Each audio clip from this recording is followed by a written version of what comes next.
Praise the Lord. ഈശോയിൽ സ്നേഹമുള്ളവരെ, നമുക്ക് ഒരു വചനഭാഗം വായിച്ചുകൊണ്ട് ഇന്നത്തെ ശുശ്രൂഷകൾ ആരംഭിക്കാം. മത്തായിയുടെ സുവിശേഷം 14 അധ്യായം 22 വാക്യം മുതലുള്ള വാക്യങ്ങൾ. ജനസഞ്ചയത്തെ പിരിച്ചുവിടുമ്പോഴേക്കും തനിക്ക് മുമ്പേ വഞ്ചിയിൽ കയറി മറുകരയ്ക്ക് പോകാൻ യേശു ശിഷ്യന്മാരെ നിർബന്ധിച്ചു. അവൻ ജനക്കൂട്ടത്തെ പിരിച്ചുവിട്ടതിനു ശേഷം ഏകാന്തതയിൽ പ്രാർത്ഥിക്കാൻ മലയിലേക്ക് കയറി. രാത്രിയായപ്പോഴും അവൻ അവിടെ തനിച്ചായിരുന്നു. ഇതിനിടെ വഞ്ചി കരയിൽ നിന്ന് ഏറെ ദൂരം അകന്നു കഴിഞ്ഞിരുന്നു. കാറ്റ് പ്രതികൂലമായിരുന്നതിനാൽ തിരമാലകളിൽപ്പെട്ട് അത് വല്ലാതെ ഉലഞ്ഞു. രാത്രിയുടെ 4-ാം യാമത്തിൽ അവൻ കടലിനു മീതെ നടന്ന് അവരുടെ അടുത്തേക്ക് ചെന്നു. അവൻ കടലിനു മീതെ നടക്കുന്നത് കണ്ട് ശിഷ്യന്മാർ പരിഭ്രാന്തരായി. ഇതാ ഭൂതം എന്ന് പറഞ്ഞ് ഭയം നിമിത്തം നിലവിളിച്ചു. ഉടനെ അവൻ അവരോട് സംസാരിച്ചു, ധൈര്യമായിരിക്കുവിൻ, ഞാനാണ്, ഭയപ്പെടേണ്ട. പത്രോസ് അവനോട് പറഞ്ഞു, കർത്താവേ, അങ്ങാണെങ്കിൽ ഞാൻ ജലത്തിനു മീതെ കൂടി അങ്ങയുടെ അടുത്തേക്ക് വരാൻ കൽപ്പിക്കുക. വരൂ, അവൻ പറഞ്ഞു. പത്രോസ് വഞ്ചിയിൽ നിന്നിറങ്ങി വെള്ളത്തിനു മുകളിലൂടെ യേശുവിൻ്റെ അടുത്തേക്ക് നടന്നു ചെന്നു. എന്നാൽ കാറ്റാഞ്ഞടിക്കുന്നത് കണ്ട് അവൻ ഭയന്നു. ജലത്തിൽ മുങ്ങിത്താഴാൻ തുടങ്ങിയപ്പോൾ അവൻ നിലവിളിച്ചു പറഞ്ഞു, കർത്താവെ, രക്ഷിക്കണേ. ഉടനെ യേശു കൈനീട്ടി അവനെ പിടിച്ചുകൊണ്ട് പറഞ്ഞു, അല്പവിശ്വാസി, നീ സംശയിച്ചതെന്ത്? അവർ വഞ്ചിയിൽ കയറിയപ്പോൾ കാറ്റ് ശമിച്ചു. വഞ്ചിയിലുണ്ടായിരുന്നവർ അവനെ ആരാധിച്ചുകൊണ്ട്, സത്യമായും നീ ദൈവപുത്രനാണ് എന്ന് പറഞ്ഞു. Praise the Lord. ഈശോയിൽ സ്നേഹമുള്ളവരെ, ഈ ദൈവവചന ഭാഗത്തെക്കുറിച്ചാണ് ഇന്നേ ദിവസം നമ്മൾ ഈ ധ്യാനത്തിൻ്റെ 3 ദിവസത്തെ ധ്യാനത്തിൻ്റെ തുടക്കം എന്ന നിലയിൽ നമ്മൾ സംസാരിക്കാനും ചിന്തിക്കാനും ധ്യാന വിഷയമാക്കാനും പോകുക. ഈ സംഭവം നടക്കുന്നത്, ഈ വചനത്തിൻ്റെ ആദ്യ ഭാഗം നമ്മൾ എങ്ങനെയാണ് വായിച്ചത്? ജനസഞ്ചയത്തെ പിരിച്ചുവിടുമ്പോഴേക്കും തനിക്ക് മുമ്പേ വഞ്ചിയിൽ കയറി മറുകരയ്ക്ക് പോകാൻ യേശു ശിഷ്യന്മാരെ നിർബന്ധിച്ചു. ജനസഞ്ചയം എന്ന് പറഞ്ഞാൽ ഇതിന് തൊട്ട് മുമ്പ് നടന്ന സംഭവം എന്താണെന്ന് നമുക്ക് നോക്കാം. ഇതിന് തൊട്ട് മുമ്പ് നടന്നത് 5 അപ്പം 5000 പേർക്ക് വർദ്ധിപ്പിച്ചു കൊടുക്കുന്ന സംഭവമാണ്. 5 അപ്പം 5000 പേർക്ക് വർദ്ധിപ്പിച്ചു കൊടുക്കുക. അപ്പോൾ 5 അപ്പം 5000 പുരുഷന്മാരാണുള്ളത്, കൂടെ സ്ത്രീകളും കുട്ടികളൊക്കെ ഉണ്ടാകാം. അപ്പോൾ എങ്ങനെയായാലും 5000-ൽ പരം വരുന്ന ഒരു വലിയ ജനക്കൂട്ടം ഈശോയുടെ വചനം കേൾക്കാൻ വേണ്ടി കാത്തിരിപ്പുണ്ട്. 3 ദിവസം വിശന്ന് കാത്തിരുന്ന ജനം വിശപ്പ് മാറിയ സ്ഥിതിക്ക് ഇനി ഒരു 3 ദിവസം കൂടെ ഇരിക്കാൻ തയ്യാറായിട്ടാണ് ഇരിക്കുന്നത്. വിശപ്പ് മാറിയില്ലായിരുന്നെങ്കിൽ ഒരുപക്ഷെ കുറച്ച് പേരെ തിരിച്ച് വീട്ടിൽ പോകുമായിരുന്നു. പക്ഷേ ഈശോ വിശപ്പൊക്കെ മാറ്റി എല്ലാവരും വയറ് നിറച്ച് തൃപ്തിയാവോളം കഴിച്ചു എന്നാണ് ബൈബിൾ പറയുക. അപ്പോൾ അങ്ങനെയാണെങ്കിൽ അവർ ഇനി ഒരു 3 ദിവസം കൂടി അവിടെ തന്നെ താമസിച്ച് വചനം കേൾക്കാൻ തയ്യാറായിട്ടാണ് ഇരിക്കുക. പക്ഷെ നമ്മൾ കാണുന്നത് ഇതാണ്, ഈശോ ഇത്രയും വരുന്ന ജനക്കൂട്ടം ഈശോയുടെ മുമ്പിൽ വചനം കേൾക്കാൻ തയ്യാറായി കാത്തിരുന്നിട്ടും അതൊന്നും ശ്രദ്ധിക്കാതെ ഈശോ അവരെ പിരിച്ചുവിടുകയാണ്. ഒരു ദയദാക്ഷിണ്യവുമില്ലാതെ ഈശോ അവരെ പിരിച്ചുവിടുകയാണ്. അത് മാത്രമല്ല, അവരെ മാത്രം പിരിച്ചുവിടുകയല്ല, തൻ്റെ ശിഷ്യന്മാരെ അക്കരയ്ക്ക് പോകാൻ നിർബന്ധിക്കുകയും ചെയ്യുകയാണ്.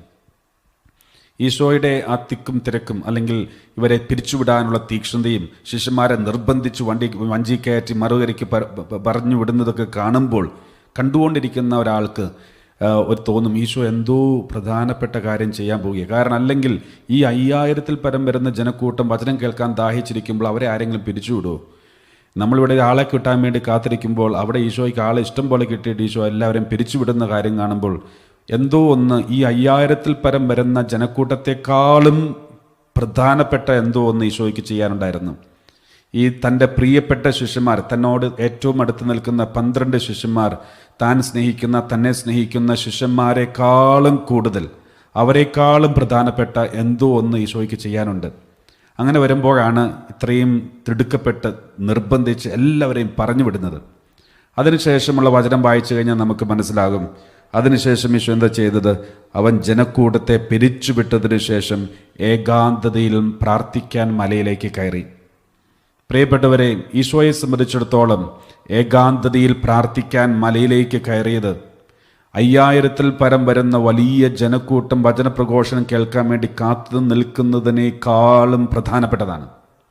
തൻ്റെ 12 ശിഷ്യന്മാരെക്കാളും പ്രധാനപ്പെട്ടതാണ് തൻ്റെ പിതാവിനോടുകൂടിയുള്ള സംസർഗം.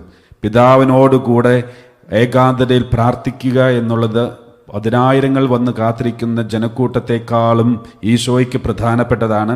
ഈശോയ്ക്ക് അത്രയും പ്രധാനപ്പെട്ടതായതുകൊണ്ട് എത്ര ജനക്കൂട്ടം തനിക്ക് മുമ്പ് വന്നാലും അവരെയൊക്കെ മാറ്റി നിർത്തിക്കൊണ്ട് അവരോടൊക്കെ പിരിഞ്ഞു പോകാൻ പറഞ്ഞ് നിർബന്ധിച്ച് പിരിച്ചുവിട്ടതിന് ശേഷം, ശിഷ്യന്മാരെ പോലും പിരിച്ചുവിട്ടതിന് ശേഷം പ്രാർത്ഥിക്കാൻ, ഏകാന്തതയിൽ പ്രാർത്ഥിക്കാൻ, തൻ്റെ പിതാവുമായിട്ടുള്ള ബന്ധത്തിൽ ഏർപ്പെടാൻ ഈശോ സമയം കണ്ടെത്തി എന്നുള്ളത് ഒരു പ്രധാനപ്പെട്ട ഭാഗമാണ്. പ്രിയപ്പെട്ടവരെ, അത് ശിഷ്യന്മാരെ സംബന്ധിച്ചിടത്തോളവും ഒരു പ്രധാനപ്പെട്ട ഒരു പഠനമായിരുന്നു.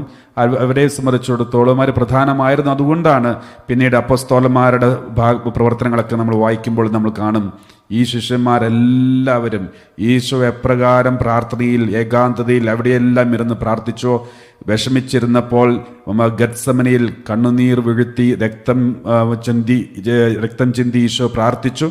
അതുപോലെ തന്നെ ശിഷ്യന്മാരും തങ്ങളുടെ ശരീരം മുഴുവനും ചാട്ടവാർ കൊണ്ട് അടിക്കപ്പെട്ട് രക്തം ചിന്തപ്പെടുമ്പോൾ, തടവറയിൽ കൈകാലുകൾ ബന്ധിക്കപ്പെട്ടപ്പോൾ സ്തോത്രഗീതങ്ങൾ പാടി ദൈവത്തെ സ്തുതിക്കുകയും പ്രാർത്ഥിക്കുകയും ചെയ്തത് നമ്മൾ അപ്പോസ്തല പ്രവർത്തനങ്ങളിൽ കാണുന്നുണ്ട്. ശിഷ്യന്മാരും അതുപോലെ തന്നെ ഈശോയെ അനുകരിച്ചു എന്ന് നമുക്ക് കാണാം.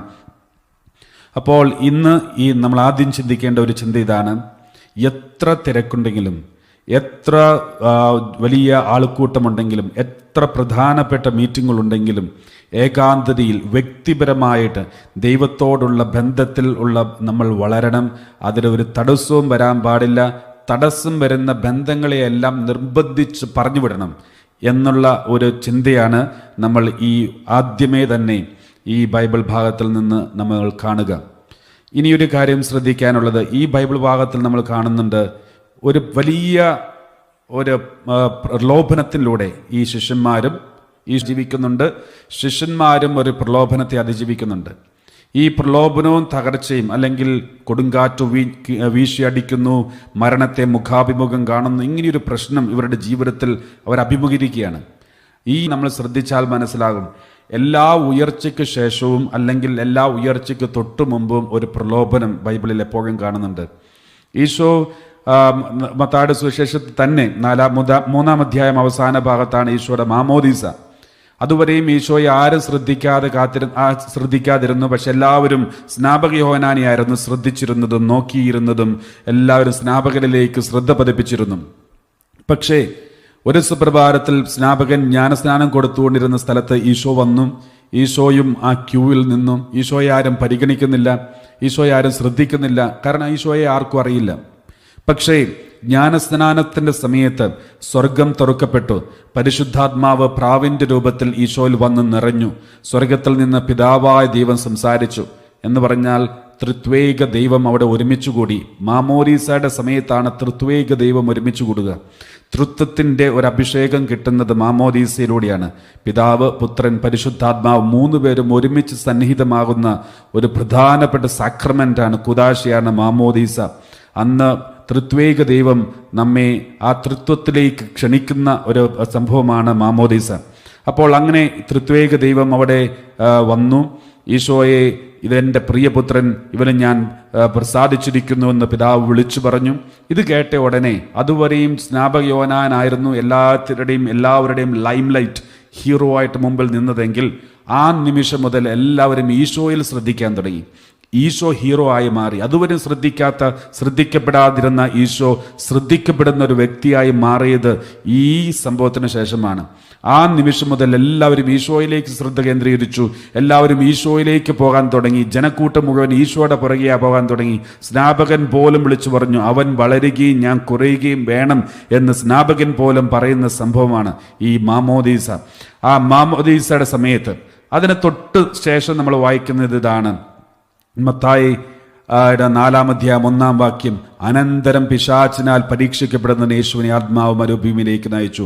ഒരു ഉയർച്ചയുടെ തൊട്ട് അപ്പുറത്ത് ഒരു പ്രലോഭനം കിടപ്പുണ്ട്. ഒരു ജോലി കിട്ടുമ്പോൾ തൊട്ടപ്പുറത്ത് അടുത്ത നിമിഷത്തിൽ ഒരു പ്രലോഭനം കിടപ്പുണ്ട്. ഒരു നല്ല വീട് പണിയുമ്പോൾ തൊട്ടടുത്ത നിമിഷത്തിൽ ഒരു പ്രലോഭനം കിടപ്പുണ്ട്. എന്തെങ്കിലും ഒരു ഉയർച്ച, എന്തെങ്കിലും ഒരു മഹത്വം, ഒരു പ്രൊമോഷൻ, ഒരു ജോലി, എന്തെങ്കിലും ഒരു കൃപ, എന്തെങ്കിലും ഒന്ന് കിട്ടിക്കഴിയുമ്പോൾ അതിന് തൊട്ടടുത്ത നിമിഷം ഒരു പ്രലോഭനം കിടപ്പുണ്ട്. ഇവിടെ 5 അപ്പം 5000 പേർക്ക് വർദ്ധിപ്പിച്ചു കൊടുത്ത് വലിയ ഗ്ലോറിയിൽ നിൽക്കുന്ന ശിഷ്യന്മാരും ഈശോയുമാണ് അടുത്ത നിമിഷത്തിൽ കാറ്റിൻ്റെ മുമ്പിൽ പേടിച്ചു വിറയ്ക്കുന്നതും. അങ്ങനെ ഈശോയും ഒരു പ്രലോഭനത്തിലൂടെ, സഹനത്തിൽ, ഒരു തകർച്ചയുടെ അനുഭവത്തിലൂടെ കടന്നു പോകുന്നത് കാണുന്നുണ്ട്.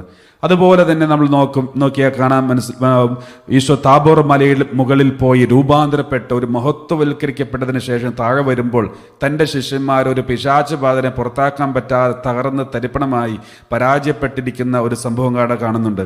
ഒരു മഹത്വത്തിൻ്റെ മലയിൽ നിന്ന് താഴേക്ക് വരുമ്പോൾ ഒരു തളർച്ചയുടെയും തകർച്ചയുടെയും നിരാശയുടെയും ഒരു അനുഭവമാണ് ഈശോയെ അഭിമുഖീകരിച്ചത്. തൻ്റെ ശിഷ്യന്മാർ തോറ്റ് തുന്നം പാടി നിൽക്കുന്ന കാഴ്ച ഈശോ കാണാനിട വരികയും ഈശോ അവരെ റിബ്യൂക്ക് ചെയ്യുന്നത് നമ്മൾ കാണുന്നുണ്ട്. അപ്പോൾ പ്രിയപ്പെട്ടവരെ, എല്ലാ ഉയർച്ചയുടെയും തൊട്ടു മുമ്പോ അല്ലെങ്കിൽ ശേഷമോ ഒരു പ്രലോഭനം നമ്മുടെ മുമ്പിലുണ്ട്. ഒരു പ്രലോഭനത്തിലൂടെ കടന്നു പോകുന്നുണ്ട്. ആരെങ്കിലും വലിയൊരു സന്തോഷകരമായ ഒരു ഉയർച്ച വന്നിട്ടുണ്ടോ, അടുത്ത നിമിഷം വളരെ സൂക്ഷിക്കണം. കാരണം എല്ലാം നഷ്ടപ്പെട്ടു പോകാം, അല്ലെങ്കിൽ കിട്ടിയ കൃപ നഷ്ടപ്പെട്ടു പോകാം. അതെല്ലാവർക്കും പറ്റിയിട്ടുണ്ട്. വെറും സാധാരണ വിശ്വാസിയായി ദൈവവിശ്വാസത്തിന്റെ ഉത്തംഗ ഏറ്റവും അറ്റത്ത് നിന്നിരുന്ന സാവൂളിനെ ദൈവം രാജാവാക്കിയ സമയത്ത് സാവൂൾ പറഞ്ഞു, ഞാൻ ബെഞ്ചമിൻ ഗോത്രത്തിലാണ്, 12 ഗോത്രങ്ങൾ ഏറ്റവും എളിയ ഗോത്രത്തിലാണ്, ആ ഗോത്രത്തിൽ തന്നെ ഏറ്റവും എളിയ കുടുംബത്തിലാണ് ഞാൻ, എനിക്ക് ഇതിനുള്ള യോഗ്യതയൊന്നും ഇല്ല എന്ന് പറഞ്ഞ് സാവൂളിനെ ദൈവം വിളിച്ച് രാജാവാക്കി എല്ലാ അനുഗ്രഹങ്ങളും കൊടുത്ത്, പുതിയ ഹൃദയം കൊടുത്ത്, പുതിയ ഭാഷാവരം കൊടുത്ത്, പ്രവചനവരം കൊടുത്തു, കൂടെ അഭിഷേകമുള്ളവരെയൊക്കെ നിർത്തി. പക്ഷേ അധികം താമസിയാതെ ആ മഹത്വത്തിന്റെ ഏറ്റവും മുമ്പിൽ, ഏറ്റവും ഉന്നത സ്ഥാനത്ത് നിന്ന സമയത്ത് പ്രലോഭനങ്ങൾ വന്നു, അസൂയ കയറി, അടുത്ത നിമിഷം എല്ലാം നഷ്ടപ്പെടുന്ന അനുഭവം ഉണ്ടായി.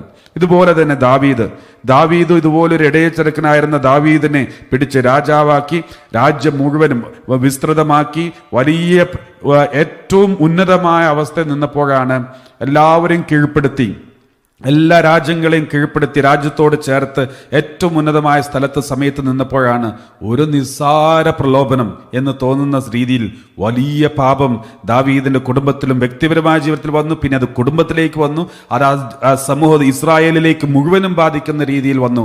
എല്ലാ ഉന്നതമായ ഒരു മഹത്വത്തിന്റെ തൊട്ടടുത്ത് ഒരു വലിയ പ്രലോഭനമായി കഴിയുമ്പോൾ നമ്മൾ ചിന്തിക്കും, ദൈവം എന്നെ ഒത്തിരി അനുഗ്രഹിച്ചു എന്ന് പറയുന്ന സമയത്ത് ഓർക്കുക, അടുത്ത നിമിഷം നമ്മളിൽ ഒരു പ്രലോഭനം വരാം. അത് നമ്മുടെ കുടുംബത്തെ മുഴുവനും തകർക്കുന്ന രീതിയിലുള്ള പ്രലോഭനമായി മാറാം നമ്മൾ ശ്രദ്ധിച്ചില്ലെങ്കിൽ. അതുകൊണ്ടാണ് വചനം കൃത്യമായിട്ട് പറയുന്നുണ്ട്, നമ്മൾ പിശാചിൻ്റെ തിന്മയുടെ വഴികൾ അവൻ എങ്ങനെ പെരുമാറുന്നു, അവൻ എങ്ങനെ ചെയ്യുന്നു, അവൻ എങ്ങനെ നമ്മളെ നിയന്ത്രിക്കാൻ ശ്രമിക്കുന്നു എന്ന് നമ്മൾ അറിഞ്ഞിരിക്കണം. അതുകൊണ്ടാണ് നമ്മൾ ബൈബിളിൽ ഇങ്ങനെ വായിക്കുന്നുണ്ട്, വചനത്തിൽ ഇങ്ങനെ വായിക്കുന്നുണ്ട്, 2 കൊരിന്തോസ് 2-ാം അധ്യായം 11-ാം വാക്യം, 2 കൊരിന്തോസ് 2-ാം അധ്യായം 11-ാം വാക്യത്തിൽ ഇപ്രകാരം വായിക്കുന്നു. 2 കൊരിന്തോസ് 2-ാം അധ്യായം 11-ാം വാക്യം അത് ഇപ്രകാരമാണ്: ഇത് സാത്താൻ നമ്മെ കബളിപ്പിക്കാതിരിക്കേണ്ടതിനാണ്, അവന്റെ തന്ത്രങ്ങളെ പറ്റി നമ്മൾ അജ്ഞരല്ലല്ലോ. അവന്റെ തന്ത്രങ്ങളെ പറ്റി നമ്മൾ അജ്ഞരല്ലല്ലോ. പലപ്പോഴൊക്കെ ചിന്തിക്കാറുണ്ട്, നമ്മൾ പിശാചിനെ കുറിച്ച് അധികം സംസാരിക്കാതിരിക്കുകയാണ് നല്ലത്, അവനെക്കുറിച്ചും അവൻ്റെ കാര്യങ്ങളെ. പക്ഷേ വചനം പറയുന്ന ഇതാണ്, അവൻ്റെ തന്ത്രങ്ങളെക്കുറിച്ച് നമ്മൾ അറിഞ്ഞിരിക്കണം. അവൻ്റെ തന്ത്രങ്ങളെ പറ്റി നമ്മൾ അജ്ഞരല്ലല്ലോ. പലരും അവൻ്റെ തന്ത്രങ്ങളെ പറ്റി അജ്ഞരാണ്. അതുകൊണ്ടാണ് ഈ പ്രലോഭനങ്ങളിലൊക്കെ പെട്ടെന്ന് വീഴുക. എവിടെയാണ് എപ്പോഴാണ് വരുന്നത് നമ്മൾ ശ്രദ്ധിച്ചില്ലെങ്കിൽ, അവൻ്റെ തന്ത്രങ്ങളെക്കുറിച്ച് നമുക്ക് അജ്ഞരാണെങ്കിൽ നമ്മൾ തെറ്റുകളിൽ വീഴാൻ കബളിപ്പിക്കപ്പെടും. സാത്താൻ നമ്മെ കബളിപ്പിക്കും. അവൻ്റെ തന്ത്രങ്ങളെപ്പറ്റി നമ്മൾ അജ്ഞരാണെങ്കിൽ നമ്മളെ കബളിപ്പിക്കാൻ എളുപ്പമാണ്. ഉദാഹരണത്തിന് ഇവിടെ ഒരു ഉദാഹരണത്തിന്, ഈ കോമ്പൗണ്ടിനകത്ത് ഒരു പുലി വന്നു എന്ന് കരുതുക. പുലി വന്നു എന്നറിയുമ്പോൾ നമ്മൾ വാതിലൊക്കെ അടച്ച് ജനലൊക്കെ അടച്ചിട്ട് ഇങ്ങനെ ഇരിക്കും. ഈ ധ്യാന കേന്ദ്രത്തിൽ കുറേ വാതിലുകളും ജനലുകളൊക്കെ ഉണ്ട്. പുലി ഈ പറമ്പിൽ കോമ്പൗണ്ടിൽ വന്നു എന്നറിയുമ്പോൾ ഈ വാതിലുകളും ജനലുകളൊക്കെ അടച്ച് ഞങ്ങൾ പേടിച്ച് രണ്ടാകത്തിരിക്കുകയാണെന്ന് വിചാരിക്കുക. പക്ഷേ ഈ പുലി ഈ കെട്ടിടത്തിന് ചുറ്റിൽ എവിടെയോ ഉണ്ട്, പക്ഷെ നമുക്കറിയാൻ പാടില്ല എവിടെയാണ് ഉള്ളതെന്ന്. പക്ഷേ അതുകൊണ്ട് തന്നെ നമ്മൾ ഒരു കാരണവശാലും ഒരു വാതിലും ഒരു ജനലും തുറക്കില്ല.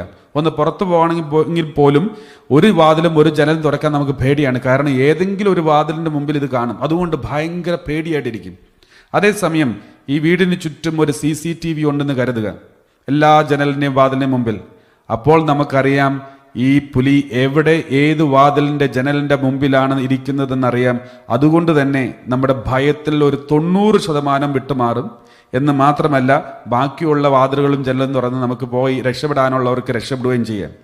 അപ്പോൾ നമ്മൾ ഈ പുലിയുടെ നീക്കങ്ങളെക്കുറിച്ച്, അവൻ്റെ തന്ത്രങ്ങളെക്കുറിച്ച് അറിയാമെങ്കിൽ നമ്മൾ ഭയപ്പെടേണ്ടതില്ല. നമ്മളിൽ ഒരു ഭയം പെട്ടെന്ന് വിട്ടുമാറും. അതുകൊണ്ടാണ് ബൈബിൾ പറയുക, അവൻ്റെ തന്ത്രങ്ങളെപ്പറ്റി നമ്മൾ അജ്ഞരല്ലല്ലോ, അതുകൊണ്ട് തന്നെ നമ്മൾ അവനെ ഭയപ്പെടേണ്ടതില്ല. ഈ പേടിച്ചിരിക്കുന്നവരും പിശാചിനെ പേടിക്കുന്നവരും അങ്ങനെയുള്ളവരൊക്കെ ഇവൻ്റെ തന്ത്രങ്ങളെക്കുറിച്ച് അജ്ഞരായിട്ടുള്ളവരാണ്. ഇവൻ എങ്ങനെയൊക്കെയാണ് വരുന്നത്, എപ്പോഴൊക്കെയാണ് വരുന്നത്, ഇവൻ്റെ കപ്പാസിറ്റി എത്രയുണ്ട്. ഇവൻ്റെ സ്ഥാനം എന്ന് പറഞ്ഞാൽ കർത്താവിൻ്റെ കാൽപാദത്തിന് കീഴിലാണ്. അതുകൊണ്ടാണ് നമ്മൾ വായിക്കുക, ലൂക്കായുടെ സുവിശേഷം 10-ാം അധ്യായത്തിൽ നമ്മൾ വായിക്കുന്നത് ഇതാണ്. 10-ാം അധ്യായം 19-ാം വാക്യം മുതൽ വായിക്കാം. ലൂക്ക 10:19. ഇതാ പാമ്പുകളുടെയും തേളുകളുടെയും ശത്രുവിൻ്റെ സകല ശക്തികളുടെയും മീതെ ചവിട്ടി നടക്കാൻ നിങ്ങൾക്ക് ഞാൻ അധികാരം തന്നിരിക്കുന്നു, ഒന്നും നിങ്ങളെ ഉപദ്രവിക്കില്ല. അവൻ്റെ സ്ഥാനം എന്ന് പറഞ്ഞാൽ നമ്മുടെ കാൽപാദത്തിൻ്റെ കീഴിലാണ്. ഇങ്ങനെയുള്ള ഇവൻ്റെ കപ്പാസിറ്റി എന്താണെന്നും ഇവൻ്റെ സ്ഥാനം എവിടെയാണെന്നും ഇവൻ്റെ കഴിവെന്ത് മാത്രമാണെന്നൊക്കെ നമ്മൾ അറിഞ്ഞിരിക്കണം എന്നുള്ളതൊരു പ്രധാനപ്പെട്ട ഭാഗമാണ്.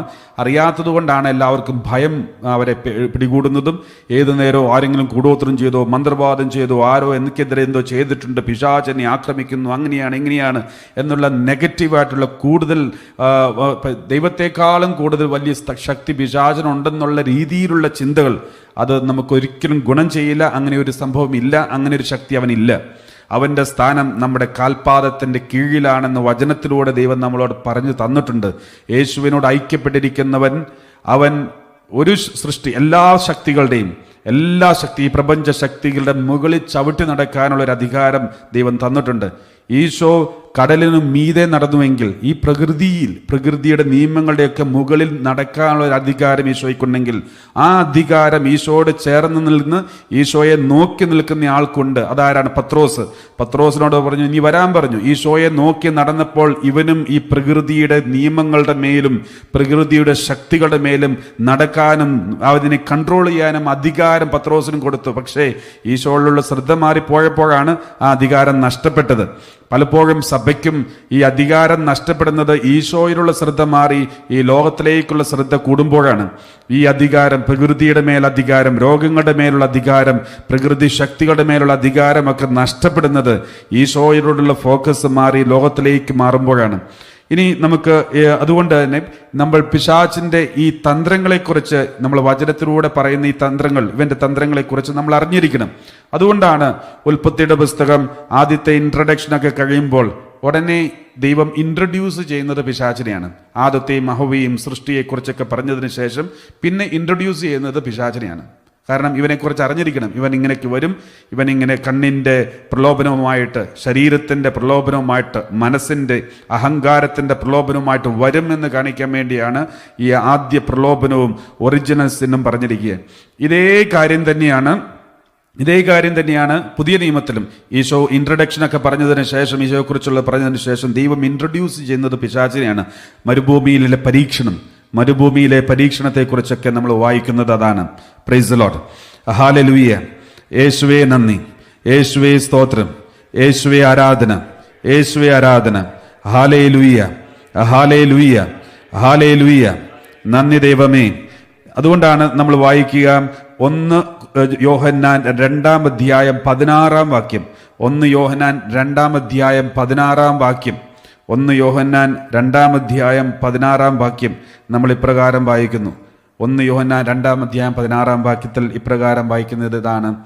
ഈ പ്രലോഭനത്തെക്കുറിച്ച് 3 തരത്തിലുള്ള പ്രലോഭനങ്ങളാണ് ഒരു മനുഷ്യന് എന്നും ലോകം, പിശാച്ച്, മനസ്സ്, ഇതെല്ലാം നമ്മൾ 3 തരത്തിലുള്ള പ്രലോഭനങ്ങളാണ് നമ്മെ അലട്ടുന്നത്. അതാണ് എന്തെന്നാൽ ജഡത്തിൻ്റെ ദുരാശ, ശരീരത്തിൻ്റെ ലസ്റ്റ് എന്ന് പറയുക, കണ്ണിന്റെ ദുരാശ, കണ്ണിനെ നിയന്ത്രിക്കാൻ പറ്റാത്തതിന്റെ അവസ്ഥ. 3, ജീവിതത്തിന്റെ ഹന്ത എന്ന് പറഞ്ഞ അഹങ്കാരം, മനസ്സിന് ബുദ്ധിക്ക് കഴിവ് നൽകുന്നതാണെന്നുള്ള ചിന്ത, ബുദ്ധിയിൽ കേന്ദ്രീകരിച്ചുള്ള ജീവിതമാണ് ജീവിതത്തിന്റെ അഹന്ത. 2, കണ്ണിന്റെ ദുരാശ. പിന്നെ ശരീരത്തിന്റെ ദുരാശ. ഇത് 3മാണ് ഈ 2000 വർഷം മുമ്പ് ഈശോയുടെ കാലത്ത് പിശാച് മനുഷ്യനെ പ്രലോഭിപ്പിക്കാൻ വേണ്ടി ഉപയോഗിച്ചിരുന്ന 3 മേഖലകൾ. ഇനി നമ്മൾ ഉൽപ്പത്തിയുടെ പുസ്തകം എടുത്ത് വായിക്കാം. ഉൽപ്പത്തിയുടെ പുസ്തകം 3-ാം അധ്യായം 6-ാം വാക്യത്തിലും ഇതേ കാര്യങ്ങൾ കാണാൻ പറ്റും. ഉൽപ്പത്തിയുടെ പുസ്തകം 3-ാം അധ്യായം 6-ാം വാക്യം, ആദ്യ പാപം ചെയ്യാനുള്ള കാരണം എന്താണെന്ന് പറയുന്നുണ്ട്. ആ വൃക്ഷത്തിന്റെ പഴം ആസ്വാദ്യം എന്ന് പറഞ്ഞ ശരീരത്തിന്റെ ദുരാശയാണ്. പഴം ആസ്വാദ്യം, ശരീരത്തിന്റെ ദുരാശ. കണ്ണിന് കൗതുകരം, കണ്ണിന്റെ ദുരാശ. അറിവേകാൻ കഴിവുള്ളത് എന്ന മനസ്സിന്റെ ദുരാശ, മനസ്സിന്റെ അഹന്ത. ഇതാണ് 3 പ്രലോഭനങ്ങളിലൂടെയാണ് പിശാച് ആദത്തെയും ഹവ്വയെയും കീഴ്പ്പെടുത്തിയത്. യോഹന്നാൻ പറയുന്നു ഇതേ 3 പ്രലോഭനമാണ് ഈശോയുടെ കാലത്ത്, യോഹന്നാന്റെ കാലത്ത് എഴുതപ്പെട്ടത്. ഇന്നും ഇതേ 3 പ്രലോഭനമാണ്. പിശാച് മടിയന്റെ മടിയനും ആയതുകൊണ്ട് അവൻ ഇതുവരെയും അവന്റെ ടെക്നിക്കുകൾ അപ്ഡേറ്റ് ചെയ്തിട്ടില്ല.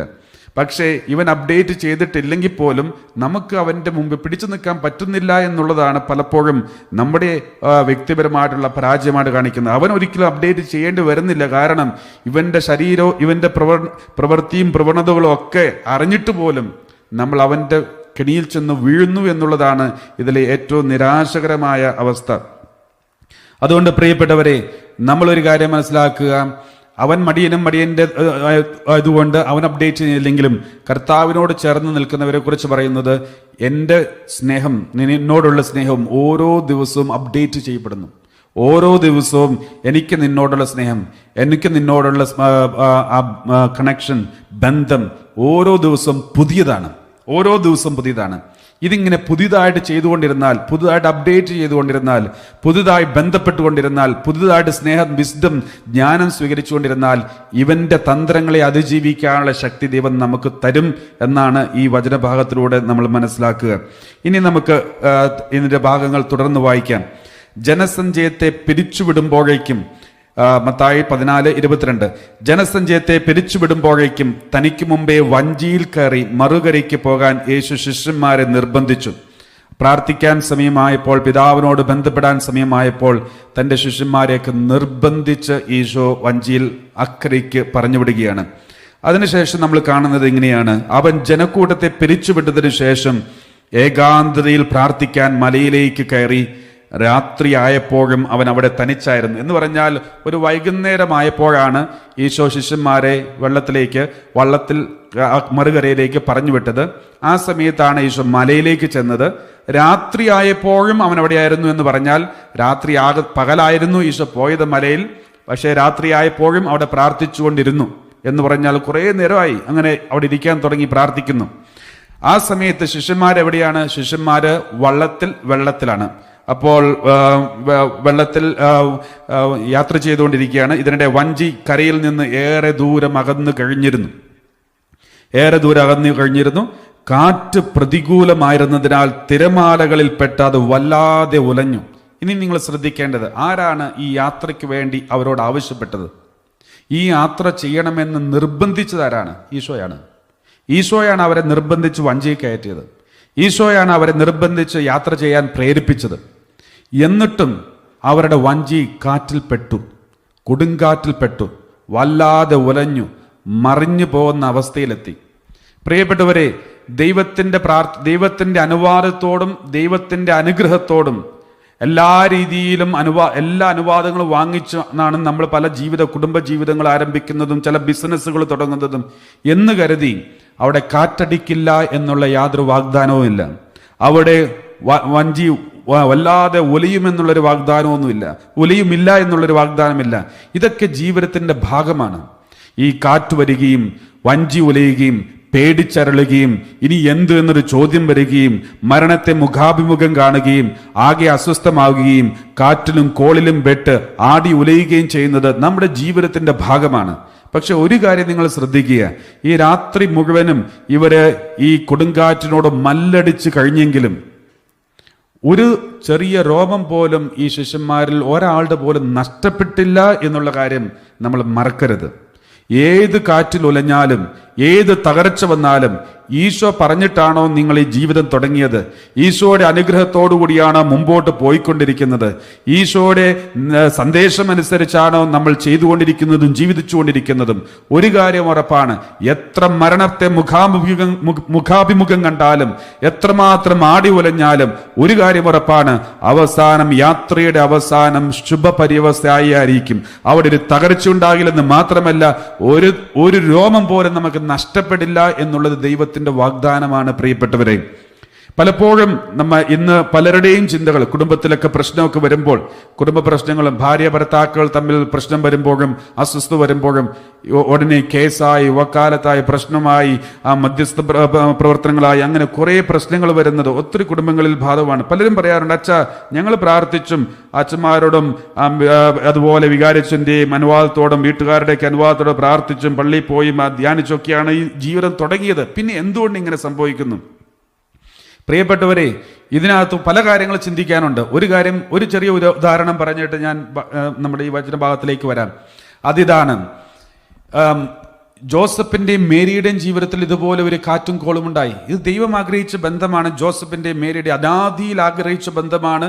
ഇത് പ്രവചനത്തിന്റെ പൂർത്തീകരണമാണ്. ജോസഫിന്റെയും മേരിയുടെയും ബന്ധം, വിശുദ്ധ യോസേപ്പ് പിതാവിന്റെയും പരിശുദ്ധ മറിയത്തിന്റെയും ആ വിവാഹം എന്ന് പറയുന്നത്.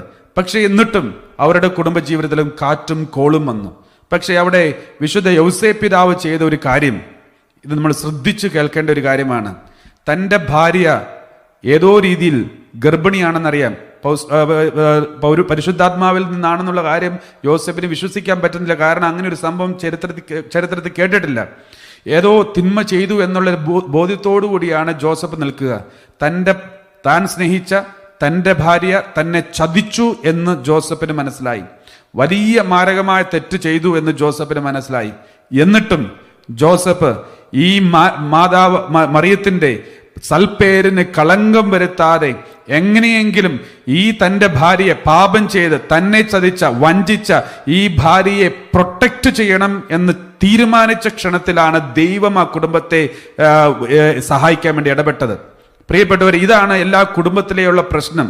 തൻ്റെ ജീവിത പങ്കാളി തന്നെ ചതിച്ചു, വഞ്ചിച്ചു, മുറിപ്പെടുത്തി എന്ന് കാണുമ്പോൾ നമ്മുടെ ആദ്യത്തെ ചിന്ത പ്രൊട്ടക്റ്റ് ചെയ്യുക എന്നുള്ളതല്ല, അവന്റെ പേരും സൽപ്പേരും കുടുംബത്തെയൊക്കെ നശിപ്പിക്കുക എന്നുള്ള ചിന്തയോടെയാണ് നമ്മൾ തീരുമാനമെടുക്കുന്നത്. അതുകൊണ്ടാണ് ഒരു കുടുംബത്തിൽ സമാധാനം പുലരാത്തത്. എന്നാണോ നമ്മെ ചതിച്ച, നമ്മെ വഞ്ചിച്ച, നമ്മെ തകർക്കാൻ ശ്രമിച്ച ആ ആളിൽ നിന്ന് നമ്മൾക്ക് രക്ഷപ്പെടണമെന്ന് ആഗ്രഹം ഉണ്ടാകും. പക്ഷേ ആ ആളെ പ്രൊട്ടക്റ്റ് ചെയ്യണം എന്നുള്ള ചിന്തയോടുകൂടി നമ്മളൊന്ന് പ്രാർത്ഥിച്ചു നോക്കിയേ. ആ ആളുടെ സൽപ്പേരിനെ കളങ്കപ്പെടുത്താതെ ഏതെങ്കിലും രീതിയിൽ ഈ പ്രശ്നത്തിൽ നിന്ന് എനിക്ക് പുറത്തു കടക്കണം എന്നൊന്ന് ചിന്തിച്ച് പ്രാർത്ഥിച്ചു നോക്കിക്കുകയും ആ ആളെ ഒരിക്കലും ഞാൻ നശിപ്പിക്കില്ല, പേരും നശിപ്പിക്കില്ല, കുടുംബത്തിന് നശിപ്പിക്കില്ല, ആളുടെ സൽപ്പേരിനെ നശിപ്പിക്കില്ല എന്ന ചിന്തയോടെ നിങ്ങളൊന്ന് പ്രാർത്ഥിച്ചു നോക്കുകയും ദൈവം ഇടപെടുമെന്നുള്ളൊരു കാര്യത്തിൽ യാതൊരു സംശയവുമില്ല. ദൈവം ഇടപെട്ടിരിക്കും. ഇന്ന് എത്രയോ കുടുംബങ്ങൾ, എനിക്ക് വ്യക്തിപരമായി അറിയാവുന്നത് ആയ ഒത്തിരി കുടുംബങ്ങൾ ഇങ്ങനെയുള്ള പ്രശ്നങ്ങളിൽ നിന്നും, വലിയ ഗുരുതരമായ അവസ്ഥയിൽ നിന്നും, എത്ര പണ്ടേ ഡിവോഴ്സ് വാങ്ങി വേർപെടാമായിരുന്ന അവസ്ഥയിൽ നിന്ന് പോലും രക്ഷപ്പെട്ട അനുഭവങ്ങൾ, ഒത്തിരി അനുഭവങ്ങളുണ്ട്. ഒറ്റൊരു കാര്യമേ ചെയ്തുള്ളൂ, ജീവിത പങ്കാളി, അതിനിരയാക്കപ്പെട്ട, ഈ തിന്മയ്ക്ക് ഇരയാക്കപ്പെട്ട ജീവിത പങ്കാളി തന്റെ മറ്റേ പങ്കാളിയെ സംരക്ഷിക്കാൻ, ആളുടെ സൽപ്പേരിനെ നശിപ്പിക്കാതിരിക്കാൻ ദൈവഭയത്താൽ തീരുമാനമെടുത്തതുകൊണ്ട് ദൈവം തന്നെ അവരുടെ കുടുംബജീവിതത്തെ ഭദ്രമാക്കുന്ന അനുഭവങ്ങൾ ഒത്തിരി നമുക്ക് ഉദാഹരണമായിട്ട് ചൂണ്ടിക്കാണിക്കാൻ പറ്റും. അതുകൊണ്ട് പ്രിയപ്പെട്ടവരെ, ഇതാണ് നമ്മൾ ശ്രദ്ധിക്കേണ്ടത്. എത്ര പ്രാർത്ഥനയോടെ തുടങ്ങിയാലും കൊടുങ്കാറ്റും കാറ്റും കോളും ഉണ്ടാവുക സ്വാഭാവികമാണ്, അതുണ്ടാവുക തന്നെ ചെയ്യും. പിന്നെ എന്തുകൊണ്ടാണ് ഇവിടെ ഈശോ പറഞ്ഞു ഈ യാത്ര പുറപ്പെട്ടു? നമുക്കൊരു വചനം കൂടി വായിച്ചിട്ട് മുമ്പോട്ട് പോകാം. നിയമാവർത്തന പുസ്തകം 8-ാം അധ്യായം 2 മുതലുള്ള വാക്യങ്ങൾ. നിയമാവർത്തന പുസ്തകം 8-ാം അധ്യായം 2 മുതലുള്ള വാക്യങ്ങൾ ഇപ്രകാരമാണ് നമ്മൾ വായിക്കുക. നിങ്ങളുടെ ദൈവമായ കർത്താവ് ഇസ്രായേൽ ജനത്തെ ഈജിപ്തിൽ നിന്ന് വാഗ്ദാന നാട്ടിലേക്ക് കൊണ്ടുപോകുന്ന ആ സംഭവമാണ് നമ്മൾ വായിക്കുക. ഇസ്രായേൽ ജനത്തെ ഈജിപ്തിൽ നിന്ന് വാഗ്ദാന നാട്ടിലേക്ക് യാത്ര ചെയ്യിപ്പിക്കുന്ന ദൈവം, നിങ്ങളുടെ ദൈവമായ കർത്താവ് നിങ്ങളെ എളിമപ്പെടുത്താനും തൻ്റെ കൽപ്പനകൾ അനുസരിക്കുമോ ഇല്ലയോ എന്നറിയാൻ നിങ്ങളെ പരീക്ഷിച്ച് നിങ്ങളുടെ ഹൃദയ വിചാരങ്ങൾ മനസ്സിലാക്കാനും വേണ്ടി ഈ 40 സംവത്സരം മരുഭൂമിയിലൂടെ നിങ്ങളെ നയിച്ച വഴിയെല്ലാം നിങ്ങൾ ഓർക്കണം. വെറും 11 ദിവസം കൊണ്ട് വാഗ്ദാന നാട്ടിൽ ചെന്നെത്തിച്ചേരാമായിരുന്ന സമയത്ത് 40 വർഷമെടുത്താണ് ദൈവം അവരെ കൊണ്ടുപോയത്. എന്തുകൊണ്ടാണ് ഇങ്ങനെ കൊണ്ടുപോയത്? 40 വർഷമെടുത്തത്. വെറും 11 ദിവസം കൊണ്ട് 430 വർഷം ഈജിപ്തിന്റെ അടിമത്തത്തിൽപ്പെട്ട്, ഈജിപ്തിന്റെ ദൈവത്തിന്റെ സ്വാധീനങ്ങളിൽപ്പെട്ട്, അവരുടെ കൾച്ചറിന്റെ സ്വാധീനത്തിൽപ്പെട്ട്, അവരുടെ ദൈവമാണ് കൂടുതൽ ശക്തിയുള്ള ദൈവം എന്നുള്ള ചിന്തയിൽപ്പെട്ട് ജീവിച്ചിരുന്ന ഇസ്രായേൽ ജനത്തെ, സ്വാഭാവികമാണ് അങ്ങനെയൊക്കെ ചിന്തിക്കുക. കാരണം ഒരു യജമാനന്റെ ദൈവമാണോ അടിമയുടെ ദൈവമാണോ ശക്തിയുള്ള ദൈവം? സ്വാഭാവികമായിട്ട് കോമൺ സെൻസ് ഉള്ള ജനത ചിന്തിക്കും യജമാനന്റെ ദൈവമാണ് ശക്തിയുള്ളത്. അല്ലെങ്കിൽ അടിമയുടെ ദൈവമാണ് ശക്തിയുള്ള ദൈവമെങ്കിൽ എത്ര പണ്ടേ അടിമ യജമാനനും അടിമയായി മാറുമായിരുന്നില്ല. അതുകൊണ്ട് യജമാനന്റെ ദൈവമാണ് ശക്തിയുള്ള ദൈവമെന്ന് ഇസ്രായേൽക്കാരിൽ കുറേയെങ്കിലും പേര് വിശ്വസിച്ചിരുന്നു എന്നുള്ളത് നമ്മൾ പിന്നീടുള്ള ചരിത്രങ്ങൾ വായിക്കുമ്പോൾ നമുക്ക് മനസ്സിലാകും. അതുകൊണ്ടാണ് കാളക്കുട്ടിയെ ആരാധിക്കാനൊക്കെ ഇവർ മനസ്സ് കാണിക്കുന്നത്. ഇവരുടെ ഉള്ളിൻ്റെ ഉള്ളിൽ ഇവർക്ക് ഇസ്രായേലിലേക്ക് പോകാൻ, ഈജിപ്തിലേക്ക് പോകാൻ ഒരു മനസ്സുണ്ടായിരുന്നു. കാരണം ഈജിപ്തിന്റെ ദൈവം ശക്തിയുള്ള ദൈവമാണെന്ന് അവർക്ക് പണ്ടേ ബോധ്യമുണ്ട്. കാരണം 430 വർഷം അടിമകളായി കഴിഞ്ഞപ്പോൾ അവർക്ക് മനസ്സിലായി ഇവരുടെ ദൈവത്തെ കൊണ്ട് ഒന്നും സാധിക്കില്ല, ഇവരുടെ ദൈവത്തിന് ഇത്രയൊക്കെ കഴിവുണ്ടായിരുന്നെങ്കിൽ എന്തുകൊണ്ട് ഈ ശക്തന്മാരായ യജമാനന്മാരെ കീഴ്പ്പെടുത്തി പണ്ടേ തങ്ങളെ യജമാനന്മാരാക്കുകയും അവരെ അടിമകളാക്കുകയും ചെയ്യുമായിരുന്നില്ല എന്ന് ഇസ്രായേൽ ജനത്തിന്റെ ഉള്ളിൻ്റെ ഉള്ളിൽ ഒരു ചിന്തയുണ്ടായിരുന്നു. അതുകൊണ്ട് തന്നെയാണ് കാളക്കുട്ടി ആരാധിക്കുന്ന പ്രവൃത്തിയിലേക്കൊക്കെ ഇവരുടെ ഉള്ളിലുള്ള ഈ തെറ്റായ ചിന്ത കൊണ്ട് എത്തിച്ചത്. ഇതുപോലെയുള്ള ദൈവത്തെക്കുറിച്ചുള്ള തെറ്റായ കാഴ്ചപ്പാടുകൾ അൾട്ടിമേറ്റ്ലി അവസാനം നമ്മളെ ഇതുപോലെയുള്ള തെറ്റായ വിഗ്രഹാരാധനയിലേക്ക് എത്തിച്ചേർക്കുമെന്നുള്ള കാര്യത്തിൽ യാതൊരു സംശയവുമില്ല. ഇനി നിങ്ങൾ ചിന്തിക്കുക, 430 വർഷം ഇങ്ങനെയുള്ള അടിമ ദൈവങ്ങളുടെ, ഇങ്ങനെയുള്ള പെയ്ഗൻ ദൈവങ്ങളുടെ ഏകദേശം 10-30 ദൈവങ്ങൾ, പവർഫുൾ ആയിട്ടുള്ള ദൈവങ്ങൾ ഈജിപ്തിനുണ്ടായിരുന്നു. 10 പ്ലേഗുകൾ എന്ന് പറഞ്ഞാൽ 10 ദൈവങ്ങൾക്കെതിരെയുള്ള ആക്രമണങ്ങളാണ്. നൈൽ നദിയുടെ ദൈവത്തെ ആരാധിച്ചിരുന്ന സമയത്താണ് ദൈവം നൈൽ നദി മുഴുവൻ ചുമപ്പാക്കി കളഞ്ഞത്. അതോടെ അവർക്ക് മനസ്സിലായി ഈ നൈൽ നദിയുടെ ദൈവത്തെ നമ്മുടെ ദൈവം കീഴ്പ്പെടുത്തി എന്ന് മനസ്സിലായി. അതിനുശേഷം പ്രകൃതിയുടെ ദൈവങ്ങൾ, എന്താണ്, ഓരോ മൃഗത്തിന്റെ തലയുള്ള ഓരോ ദൈവങ്ങൾ ഉണ്ടായിരുന്നു ഇവർക്ക്. അവരെ ആരാധിച്ചിരുന്നു. ആ മൃഗങ്ങൾ, പശുവിന്റെ തലയുള്ള ഒരു ദൈവം ഉണ്ടായിരുന്നു. ആ ദൈവത്തെ കീഴ്പ്പെടുത്തുന്നതിന്റെ ഭാഗമായിട്ടാണ് രാജ്യത്തെ എല്ലാ പശുക്കളും ചത്തുടങ്ങിയത്. ഇതുപോലെ തന്നെ പേനിന്റെ തലയുള്ള ഒരു ദൈവം ഇവർക്കുണ്ടായിരുന്നു. ആ ദൈവം ഫെർട്ടിലിറ്റി ദൈവമായിട്ട് അറിയപ്പെട്ടിരുന്നു. ആ ദൈവത്തെ തകർക്കുന്നതിന്റെ അടയാളമായിട്ടാണ് പേൻ പെരുകിയതും രാജ്യത്ത് മുഴുവനും അങ്ങനെയുള്ള ഒരു തകർച്ച ഉണ്ടായതും. അതുപോലെ തന്നെ ഓരോ ദൈവത്തെയും തകർക്കുന്ന അവരുടെ ഓരോ സ്ട്രോങ് ഹോൾസ്, അവരുടെ ശക്തി എന്ന് കരുതിയിരുന്നതിനെ ഓരോന്നിനെ തകർക്കുന്ന ഓരോ സംഭവമാണ് 10 മഹാമാരികൾ. ദൈവം ഈജിപ്തിലേക്ക് അയച്ച 10 മഹാമാരികൾ അതിൻ്റെ അടയാളമാണ്. ഈ 10 ദൈവങ്ങളിൽ 9ാമത്തെ ദൈവമാണ് സൂര്യദൈവം. അതുകൊണ്ടാണ് 9ാമത്തെ പ്ലേഗായിട്ട് ദൈവം വിട്ടത്. 3 ദിവസം ഭൂമി മുഴുവൻ അന്ധകാരമായിരുന്നു, ഈജിപ്ത് മുഴുവൻ അന്ധകാരം, സൂര്യന് അവിടെ പ്രകാശിക്കാൻ പറ്റിയില്ല. ആ അത്ഭുതത്തിലൂടെ, ആ മഹാമാരിയിലൂടെ അവിടെയുള്ള ജനത്തിന് മനസ്സിലായി സൂര്യന് വലിയ ശക്തിയൊന്നുമില്ല, ഇസ്രായേലിന്റെ ദൈവത്തിനാണ് ശക്തി എന്ന് ദൈവം തെളിയിച്ചു കൊടുത്തു. 10ാമത്തെ ദൈവം എന്ന് പറയുന്നത് ഫറവോ തന്നെയാണ്.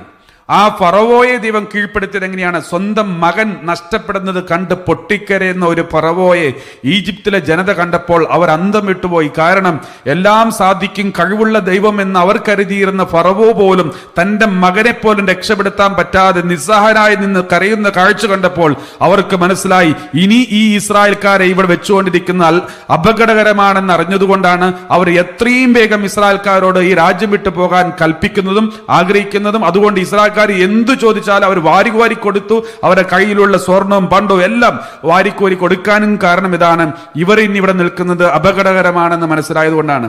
അപ്പോൾ ഈജിപ്തിൽ നിന്ന് ഇവർക്ക് പരിപൂർണ ഡെലിവറൻസ് കിട്ടിയത് ഈജിപ്തിലെ ഏറ്റവും ശക്തിമാന്മാരായ ദൈവങ്ങളെ മുഴുവനും ഒന്നൊന്നായി തകർക്കാൻ ദൈവം മനസ്സ് കാണിച്ചതുകൊണ്ടാണ്. അതുകൊണ്ട് നമ്മുടെ ജീവിതത്തിൽ പരിപൂർണ ഡെലിവറൻസ് കിട്ടണമെന്നുണ്ടെങ്കിൽ നമ്മളിലും ഇതുപോലെ ചില ശക്തി ഉണ്ട്, ചില ശക്തികൾ, സ്ട്രോങ് ഹോൾസ്, നമ്മൾ മുറുകെ പിടിച്ചിരിക്കുന്ന ചില സ്ട്രോങ് ഹോൾസ്. എൻ്റെ പണം എന്ന ചിന്ത അതൊരു ദൈവമാണ്. എൻ്റെ സൗന്ദര്യം അതൊരു ദൈവമാണ്. എൻ്റെ ബുദ്ധി അതൊരു ദൈവമാണ്. ഇതിങ്ങനെ മുറുകെ പിടിച്ച് എനിക്ക് സംസാരിക്കാനുള്ള കഴിവുണ്ട്, നല്ല ആരെ വേണമെങ്കിലും വശീകരിച്ചെടുക്കാനുള്ള കഴിവുണ്ട് എന്ന ചിന്ത, അങ്ങനെയുള്ള ഓവർ കോൺഫിഡൻസ് ഉള്ളതെല്ലാം നമ്മുടെ സ്ട്രോങ് ഹോൾസ് ആണ്. ഇതിരിക്കുന്നിടത്തോളം കാലം നമ്മുടെ ബന്ധങ്ങൾ, സ്വാധീനങ്ങൾ, ചിലർ വിചാരിക്കും നമ്മുടെ സ്വാധീനങ്ങളൊക്കെയാണ്, ഈ സ്വാധീനം ഉള്ളിടത്തോളം കാലം രാഷ്ട്രീയപരമായിട്ടുള്ള സ്വാധീനങ്ങൾ, പണമരമുള്ളവരുമായിട്ടുള്ള സ്വാധീനങ്ങൾ, അതുകൊണ്ട് എനിക്ക് നീ ഒന്നും ഇമ്പോസിബിൾ അല്ല എന്ന് ചിന്തിക്കുന്ന ഒരു ജനതയുണ്ടെങ്കിൽ, അങ്ങനെ ആരെങ്കിലും ചിന്തിക്കുന്നുണ്ടെങ്കിൽ ഓർക്കുക, ഇതൊക്കെയാണ് ഈജിപ്തിലെ ദൈവങ്ങൾ, നമ്മിൽ വസിക്കുന്ന ഈജിപ്തിലെ ദൈവങ്ങൾ. ഇനി നമുക്ക് ഇതിൽ നിന്നൊരു വേർപാട് അല്ലെങ്കിൽ ഇതിൽ നിന്നൊരു ഡെലിവറൻസ്, വിടുതൽ കിട്ടണമെന്നുണ്ടെങ്കിൽ ദൈവം ഈ ഈജിപ്തിലെ ദൈവങ്ങളെയൊക്കെ ഓരോന്നോരോന്നായിട്ട് തകർത്ത് കളയും. അങ്ങനെ തകരാതെ ഒരിക്കലും പൂർണ്ണ ഡെലിവറൻസ് കിട്ടില്ല. തകരാതെ ഒരു പുറപ്പാട് സാധ്യമല്ല. തകരാതെ ഇവിടം വിട്ടു പോകുക അസാധ്യമാണ്. അതുകൊണ്ട് ദൈവം ഇങ്ങനെയുള്ള ഓരോ ദൈവങ്ങൾ, നമ്മൾ ഒളിച്ചു വെച്ചിരിക്കുന്ന, മുറുകെ പിടിച്ചിരിക്കുന്ന ദൈവങ്ങളെ ദൈവം തകർത്ത് കളയും. അതുകൊണ്ടാണ് പെട്ടെന്ന് ഒരു സുപ്രഭാതത്തിൽ പണത്തിന്റെ മേൽ അറ്റാക്ക് ഉണ്ടാകുക, പെട്ടെന്ന് പണത്തിന്റെ മേൽ നമ്മുടെ പ്രൊട്ടക്ഷൻ നഷ്ടപ്പെടുക, പെട്ടെന്ന് നമ്മുടെ സൗന്ദര്യത്തിന്റെ മേൽ പ്രൊട്ടക്ഷൻ നഷ്ടപ്പെടുക, പെട്ടെന്ന് നമ്മുടെ സ്വാധീനങ്ങളുടെ മേൽ നമ്മുടെ കണക്ഷൻ, സ്വാധീനം നഷ്ടപ്പെടുക. ഇതൊക്കെ ദൈവം അനുവദിക്കാൻ കാരണം നമ്മിലുള്ള ഓരോ സ്ട്രോങ് ഹോൾസിനെയും തകർക്കാൻ ദൈവം അയക്കുന്ന ചില മഹാമാരികളാണ്. ആ മഹാമാരികൾ അവസാനം നമ്മെ നന്മയിലേക്ക് എത്തിച്ചേർക്കുമെന്നുള്ള കാര്യത്തിൽ യാതൊരു സംശയവുമില്ല. അതുകൊണ്ടാണ് ഒരുപക്ഷെ വെറും 11 ദിവസം കൊണ്ട് എത്തിച്ചേരാമായിരുന്ന വാഗ്ദാന നാട്ടിലേക്ക് ദൈവം അവരെ കൊണ്ടുപോയത് 40 വർഷമെടുത്താണ്. എന്തുകൊണ്ടായിരിക്കും അങ്ങനെ ചെയ്തത്? അതിന് കാരണം ഇതേ ഉള്ളൂ പ്രിയപ്പെട്ടവരെ. 11 ദിവസം കൊണ്ട് ഇസ്രായേൽ ജനം വാഗ്ദാന നാട്ടിൽ ചെന്നെത്തിയിരുന്നെങ്കിൽ എന്ത് സംഭവിക്കുമായിരുന്നു? അവർ വാഗ്ദാന നാട് വേറൊരു ഈജിപ്താക്കി മാറ്റുമായിരുന്നു. അവർ വാഗ്ദാന നാട്ടിൽ കുറെ മമ്മികൾ ഉണ്ടാക്കി വെക്കുമായിരുന്നു. അവർ വാഗ്ദാന നാട്, ഈജിപ്തിലെ എല്ലാ കൾച്ചറും വാഗ്ദാന നാട്ടിൽ കൊണ്ടുപോയി ചെന്നെത്തിക്കുമായിരുന്നു. കാരണം അവരുടെ ഉള്ളിൻ്റെ ഉള്ളിൽ അറിയാം ഈജിപ്തിലെ ദൈവങ്ങളാണ് ശക്തിയുള്ള ദൈവമെന്ന്. ഉള്ളിൻ്റെ ഉള്ളിലെങ്കിലും കുറെ പേരെങ്കിലും വിശ്വസിച്ചിരുന്നു. കാര്യം ഈ മഹാമാരികൾ അയച്ച് ദൈവം അവരെ ബോധ്യപ്പെടുത്തിയെങ്കിലും, ആ ദൈവങ്ങളൊന്നും അല്ല എന്ന് ദൈവം ബോധ്യപ്പെടുത്തിയെങ്കിലും ഉള്ളിൻ്റെ ഉള്ളിൽ അത് വിട്ടുമാറിയിട്ടില്ലായിരുന്നു. അതുകൊണ്ട് ദൈവം എന്ത് ചെയ്തു? ഇവരെ ഒരു പ്യൂരിഫിക്കേഷൻ പ്രോസസ്സിലൂടെ കൊണ്ടുപോയി. എന്താണ് പ്യൂരിഫിക്കേഷൻ പ്രോസസ്? വാഗ്ദാന നാട് ഇവിടെ ഇരിക്കുന്നു, അതിന് ചുറ്റിലും ഇങ്ങനെ വട്ടം കറക്കിക്കൊണ്ടിരുന്നു. ഒരു ദിവസം, 2 ദിവസം, 3 മാസം, 10 മാസം, 1 വർഷം, 10 വർഷം, 20 വർഷം, ഇങ്ങനെ വട്ടം കറക്കിക്കൊണ്ട്, ഒരു വട്ടം കറക്കിയതിന് ശേഷം ദൈവം ചോദിക്കും, ഇപ്പൊ ശരിയായോ? ഉടനെ അവരുടെ വേറൊരു ബലഹീനത അവർ ചൂണ്ടിക്കാണിക്കും. അവരേതെങ്കിലും ഒരു ബലഹീനത പുറത്തു വന്നുകൊണ്ടിരിക്കും. ഉടനെ ദൈവം പറഞ്ഞു, ഇവന്മാര് ശരിയായിട്ടില്ല, എന്നാൽ ഒരു വട്ടം കൂടെ കറങ്ങിയിട്ട് വരട്ടെ. അങ്ങനെ ഒരു വട്ടം കൂടെ കറക്കും. ഇങ്ങനെ വട്ടം കറക്കി അവസാനം ഒരു പുതിയ ജനതയാണ് വാഗ്ദാന നാട്ടിൽ കയറിയത്. ഒരു പുതിയ ജനത. യേശു ബൈബിളിൽ പറയുന്നുണ്ട്, നിങ്ങളിൽ ഒരുവൻ പോലും വാഗ്ദാന നാട്ടിൽ കയറിയില്ല. ആകെ കയറിയത്, ഈജിപ്തിൽ നിന്ന് പുറപ്പെട്ടവരിൽ 2 പേര് മാത്രമാണ് വാഗ്ദാന നാട്ടിൽ കയറിയത്. അത് ജോഷുവയും കാലബുമാണ്. കാരണം അവർ പണ്ടേ മനസാന്തരപ്പെട്ട് ഏകദൈവ വിശ്വാസത്തിൽ വിശ്വസിച്ച് ദൈവത്തോട് മുറുകെ പിടിച്ചിരുന്നവരാണ്. അതല്ലാതെ ഈജിപ്തിന്റെ മാലിന്യങ്ങൾ ലവലേശം പറ്റിയിട്ടുള്ള ഒരാൾ പോലും വാഗ്ദാന നാട്ടിൽ കയറിയിട്ടില്ല. പിന്നെ കയറിയത് മുഴുവൻ ഒരു പുതിയ ജനതയാണ്. നമുക്ക് ബൈബിളിൽ ഒത്തിരി വാഗ്ദാനങ്ങളുണ്ട്, ദൈവത്തിന്റെ വാഗ്ദാനങ്ങൾ. പലരും ചോദിക്കാറുണ്ട്, അച്ഛാ ഒത്തിരി വാഗ്ദാനങ്ങൾ ബൈബിളിൽ ഉണ്ടല്ലോ, ഇതൊന്നും നമ്മുടെ ജീവിതത്തിൽ പ്രാവർത്തികമാകുന്നില്ല. ദൈവം പറഞ്ഞു അങ്ങനെ പ്രൊട്ടക്ഷൻ കിട്ടും, ഇങ്ങനെ പ്രൊട്ടക്ഷൻ, നിന്റെ വീടുകളിൽ ആരും കയറി ഇറങ്ങിയില്ല, വേലി കെട്ടി സംരക്ഷിച്ചിട്ടുണ്ട്, അത്ഭുതങ്ങൾ ഉണ്ടാകും, മരണങ്ങൾ, രോഗങ്ങളൊന്നും വരില്ല, ആരും നിന്നെ ആക്രമിക്കില്ല, നീ പാമ്പുകളും തേളുകളും മേൽ ചവിട്ടി നടക്കും, ഒന്നും നിന്നെ ഉപദ്രവിക്കില്ല. ഇതൊക്കെ പറഞ്ഞിട്ടും എന്തുകൊണ്ടാണ് നമ്മുടെ ജീവിതത്തിൽ സംരക്ഷണം ഇല്ലാത്തത്? ദൈവത്തിന്റെ വാഗ്ദാനം നമ്മുടെ ജീവിതത്തിൽ പൂർത്തീകരിക്കപ്പെടുന്നില്ലെങ്കിൽ ഒറ്റ കാരണമുള്ളൂ, നമ്മൾ വിശുദ്ധീകരണത്തിലൂടെ പോയിട്ട് പുതിയൊരു സൃഷ്ടിയായിട്ടില്ല. വാഗ്ദാന നാട്ടിൽ കയറാനുള്ള അവകാശം പുതിയ സൃഷ്ടിക്ക് മാത്രമുള്ളതാണ്. അതിനു മുമ്പ് ഒരു പ്യൂരിഫിക്കേഷൻ കാലം 40 വർഷം അല്ലെങ്കിൽ 10 വർഷം നമ്മുടെ റിബല്യൻസ് അനുസരിച്ചിരിക്കും. നമ്മൾ റിബൽ ചെയ്താൽ കൂടും. നമ്മൾ എത്രമാത്രം ദൈവത്തോട് റിബൽ ചെയ്യുന്നതനുസരിച്ച് ദൈവം പറയും, അവൻ ശരിയായിട്ടില്ല, ഒരു വട്ടം കൂടെ കറങ്ങി വരട്ടെ. അങ്ങനെ ഒരു വട്ടം കൂടെ കറക്കും, പിന്നെയും നോക്കും, ശരിയായില്ലെന്ന് കാണുമ്പോൾ കർത്താവ് പറയും, ഒരു വട്ടം കൂടെ. അങ്ങനെ വട്ടം കറങ്ങി 40 വർഷമെടുത്തു. അതുകൊണ്ടാണ് ഈ വചനം ഒന്ന് കൊടുത്ത് വായിക്കാം. നിയമാവർത്തനം 8-ാം അധ്യായം 2-ാം വാക്യം, നിങ്ങളുടെ ദൈവമായ കർത്താവ് നിങ്ങളെ എളിമപ്പെടുത്താനും തൻ്റെ കൽപ്പനകൾ അനുസരിക്കുമോ ഇല്ലയോ എന്നറിയാൻ നിങ്ങളെ പരീക്ഷിച്ച് നിങ്ങളുടെ ഹൃദയ വിചാരങ്ങൾ മനസ്സിലാക്കാനും വേണ്ടി ഈ 40 സംവത്സരം മരുഭൂമിയിലൂടെ നിങ്ങളെ നയിച്ച വഴിയെല്ലാം നിങ്ങൾ ഓർക്കണം. ദൈവത്തിന്റെ ഉദ്ദേശം ഈ 11 ദിവസം കൊണ്ട് എത്തിക്കാമായിരുന്ന ദൈവം 40 വർഷം എടുക്കാനുള്ള ഒറ്റ കാരണം ഇതാണ്, നിങ്ങളെ എളിമപ്പെടുത്താൻ. നമ്മെ പലപ്പോഴും ഇങ്ങനെ വട്ടം കറക്കാൻ കാരണം എന്താണെന്ന് അറിയാമോ? നമ്മെ എളിമപ്പെടുത്താൻ. നമ്മളിങ്ങനെ മുറുകെ പിടിച്ചിരിക്കുന്ന ചില സ്ട്രോങ് ഹോൾഡ്സ് അത് തകർത്ത് തരിപ്പണമാക്കാൻ ദൈവം ഇങ്ങനെ വട്ടം കറക്കും. അത് വട്ടം കറക്കാൻ അനുവദിക്കും. അതൊരു ശിക്ഷയല്ല, അതൊരു പീഡനമല്ല, അതൊരു വിശുദ്ധീകരണമാണ്. തന്റെ കൽപ്പനകൾ അനുസരിക്കുമോ ഇല്ലയോ എന്ന് അറിയാൻ വേണ്ടിയാണ്. നമ്മളെ പരീക്ഷിച്ച് നമ്മുടെ ഹൃദയ വിചാരങ്ങൾ നമ്മളെ മനസ്സിലാക്കിക്കാൻ വേണ്ടിയാണ്. ദൈവത്തിന് നമ്മുടെ ഹൃദയ വിചാരങ്ങൾ അറിയാം, നമ്മെ മനസ്സിലാക്കാൻ. നമ്മൾ ചില സമയത്ത് വിചാരിക്കും നമ്മളൊരു വിശുദ്ധനാണെന്ന്. പക്ഷേ ചില സമയത്ത് ആ സമയത്തായിരിക്കും ചില തകർച്ചകളൊക്കെ വരുമ്പോൾ നമ്മുടെ തനി സ്വഭാവം പുറത്തേക്ക് വരിക.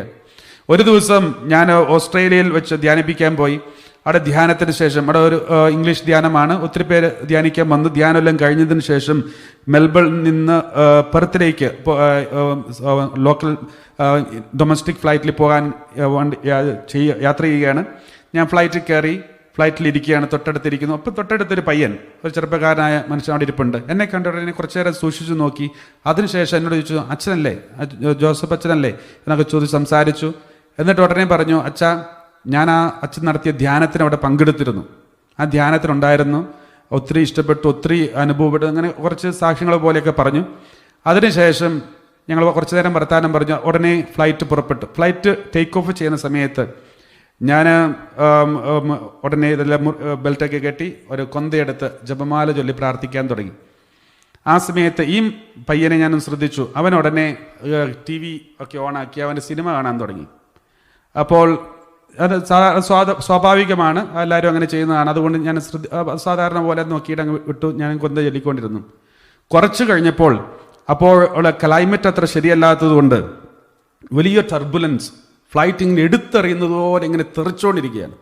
അപ്പോൾ ശരിക്കും പറഞ്ഞാൽ അങ്ങനെ ഒരു അനുഭവം എനിക്ക് ആദ്യമായിട്ട്, പല ടർബുലൻസ് ഒക്കെ റോഡിലൂടെയൊക്കെ പോയിട്ടുണ്ടെങ്കിലും അത് വളരെ ശക്തമായൊരു ടർബുലൻസ് ആയതുകൊണ്ട് ശരിക്കും ഉള്ളിൽ പേടി കയറി. പേടി കയറിയ സമയത്ത് ഞാൻ ചെയ്തത് ഇതാണ്, ഞാൻ ഉടനെ കൊന്ത എൻ്റെ പോക്കറ്റിലിട്ടു, അതിന് ബെൽറ്റൊക്കെ ഒന്ന് മുറുക്കി, എന്നിട്ട് മുമ്പിലെ സീറ്റിലേക്കൊന്ന് കൈയൊക്കെ മുറുകെ പിടിച്ചു. എന്നിട്ട് കുനിഞ്ഞങ്ങ് ഇങ്ങനെ ഇവർ നേരത്തെ തന്ന ഇൻസ്ട്രക്ഷൻസ് അനുസരിച്ച് ഞാൻ ഇങ്ങനെ റെഡി ആയിട്ടിരിക്കുകയാണ്. ആ സമയത്ത് ഞാൻ ഇവൻ എന്താ ചെയ്യുന്ന അറിയാൻ വേണ്ടി നോക്കിയപ്പോൾ ഇവൻ TV ഒക്കെ ഓഫാക്കി പോക്കറ്റിൽ നിന്ന് കൊന്തയെടുത്ത് പ്രാർത്ഥിക്കുന്നു. അപ്പോഴാണ് ഞാൻ സത്യത്തിൽ എന്നെക്കുറിച്ച് തിരിച്ചറിഞ്ഞത്. അതുവരെയും വലിയ വചനപ്രഘോഷകരായിട്ട് അവരെയൊക്കെ ധ്യാനിപ്പിച്ച് നന്നാക്കി വിശദീകരിച്ചൊക്കെ ഇരുന്ന് ഞാൻ ഒരു തകർച്ച വന്നപ്പോൾ, ഒരു വലിയൊരു പ്രതിസന്ധി വന്നപ്പോൾ ഉടനെ നമ്മെ സംരക്ഷിക്കാൻ വേണ്ടി ഉടനെ എൻ്റെ ശക്തിയിൽ ആശ്രയിച്ച് ഇങ്ങനെ മുറുകെ പിടിച്ചിരിക്കുകയാണ്. എന്നാൽ ഈ പാവപ്പെട്ട പയ്യൻ ഇത്ര വലിയ ദൈവശാസ്ത്രമൊന്നും അറിയില്ലെങ്കിലും, ഇങ്ങനെ വലിയ വചനപ്രഘോഷകൻ അനേകരെ മാനസാന്തരപ്പെടുത്താൻ നടന്നില്ലെങ്കിലും, ഇവൻ അവൻ്റെ അറിവ് വെച്ച് അവന് മനസ്സിലായി, ഇപ്പോഴാണ് ഞാൻ ദൈവത്തിൽ കൂടുതൽ ആശ്രയിക്കേണ്ടതെന്ന് തിരിച്ചറിഞ്ഞ് അവൻ അതെല്ലാം TV എല്ലാം ഓഫാക്കി, സിനിമയെല്ലാം ഓഫാക്കി, കസേരയിൽ മുറുകെ പിടിക്കാനൊന്നും പോയില്ല. അവൻ ആകെ മുറുകെ പിടിച്ചത് ജപമാലയിലാണ്. കൊന്തയെടുത്ത് ജപമാല ചൊല്ലാൻ തുടങ്ങി. പ്രിയപ്പെട്ടവരെ, നമ്മെ ചില സമയത്ത് നമ്മെ ബോധ്യപ്പെടുത്താൻ ചില അനുഭവങ്ങളിലൂടെ ദൈവം കടത്തിവിടും. നമ്മൾ എന്തുമാത്രമുണ്ട്, നമ്മുടെ ആത്മീയത, നമ്മുടെ ശക്തി, നമ്മുടെ വിശ്വാസം എന്തുമാത്രമാണെന്ന് നമ്മളെ ബോധ്യപ്പെടുത്തുന്ന ചില അനുഭവങ്ങളിലൂടെ ദൈവം നമ്മളെ കടത്തിവിടും. അതുകൊണ്ടാണ് ഒരിക്കൽ കൂടി ഈ വചനം വായിക്കാം. നിയമാവർത്തനം 8-ാം അധ്യായം 2-ാം വാക്യം, നിങ്ങളുടെ ദൈവമായ കർത്താവ് നിങ്ങളെ എളിമപ്പെടുത്താനും തൻ്റെ കൽപ്പനകൾ അനുസരിക്കുമോ ഇല്ലയോ എന്നറിയാൻ നിങ്ങളെ പരീക്ഷിച്ച് നിങ്ങളുടെ ഹൃദയവിചാരങ്ങൾ മനസ്സിലാക്കാനും വേണ്ടി ഈ 40 സംവത്സരം മരുഭൂമിയിലൂടെ നിങ്ങളെ നയിച്ച വഴിയെല്ലാം നിങ്ങൾ ഓർക്കണം. ഇനി അടുത്ത വചനം, വാക്യം 3 ഇങ്ങനെയാണ് വായിക്കുക. അവിടുന്ന് നിങ്ങളെ എളിമപ്പെടുത്തുകയും എന്നിട്ട് വിശപ്പറിയാൻ വിടുകയും. വിശപ്പറിയാൻ വിടുന്നു. ദൈവം ഒരാളെ വിശപ്പറിയാൻ വിടുന്നുണ്ടെങ്കിൽ അവർക്ക് അവൻ മരിക്കില്ല. ഭക്ഷണം കിട്ടാതെ ഒരിക്കലും മരിക്കില്ല. വിശപ്പറിയാൻ വിടുന്നുണ്ടെങ്കിൽ അതിനൊരു ഉദ്ദേശമുണ്ട്. അവിടുന്ന് നിങ്ങളെ എളിമപ്പെടുത്തുകയും വിശപ്പറിയാൻ വിടുകയും നിങ്ങൾക്കും നിങ്ങളുടെ പിതാക്കന്മാർക്കും അപരിചിതമായിരുന്ന മന്നാ കൊണ്ട് നിങ്ങളെ സംതൃപ്തരാക്കുകയും ചെയ്തത് അപ്പം കൊണ്ട് മാത്രമല്ല, കർത്താവിൻ്റെ നാവിൽ നിന്ന് പുറപ്പെടുന്ന ഓരോ വാക്കുകൊണ്ടുമാണ് മനുഷ്യൻ ജീവിക്കുന്നത് എന്നറിയും. ഇതാണ് കർത്താവ് പിന്നീട് പിശാചിനെതിരെ ഉപയോഗിച്ച വചനം എന്ന് പറഞ്ഞ ഈശോ പോലും കാണാതെ പഠിച്ചിരിക്കുന്ന ഒരു അധ്യായമാണിത്. ഈശോ പോലും കാണാതെ പഠിച്ചിരിക്കുന്ന ഒരു അധ്യായമാണിത്. ഇത് ഈശോ പലപ്പോഴും കോട്ട് ചെയ്തിട്ടുള്ള അധ്യായമാണ്. അതുകൊണ്ട് തന്നെ നമ്മൾ ഈ അധ്യായം മുഴുവനും ആത്മാർത്ഥമായിട്ടൊന്ന് പഠിക്കണം. സമയമുണ്ടെങ്കിൽ നമ്മളത് പഠിക്കാം. അവിടുന്ന് നിങ്ങളെ എളിമപ്പെടുത്തുകയും വിശപ്പറിയാൻ വിടുകയും നിങ്ങൾക്കും നിങ്ങളുടെ പിതാക്കന്മാർക്കും അപരിചിതമായിരുന്ന മന്ന കൊണ്ട് നിങ്ങളെ സംതൃപ്തരാക്കുകയും ചെയ്തത് അപ്പം കൊണ്ട് മാത്രമല്ല, കർത്താവിന്റെ നാവിൽ നിന്ന് പുറപ്പെടുന്ന ഓരോ വാക്കുകൊണ്ടുമാണ് മനുഷ്യൻ ജീവിക്കുന്നത്. അടുത്ത വചനം. ഈ 40 സംവത്സരം നിങ്ങളുടെ വസ്ത്രം ഇങ്ങനെയാണെങ്കിലും, നമുക്ക് ഇന്നെടുത്ത് വായിക്കാം. നിയമാവർത്തനം 8-ാം അധ്യായം 3-ാം വാക്യം അവസാനം വായിക്കാമോ? 8-ാം അധ്യായം 3-ാം വാക്യം ഇപ്രകാരം വായിക്കുന്നു. 8-ാം അധ്യായം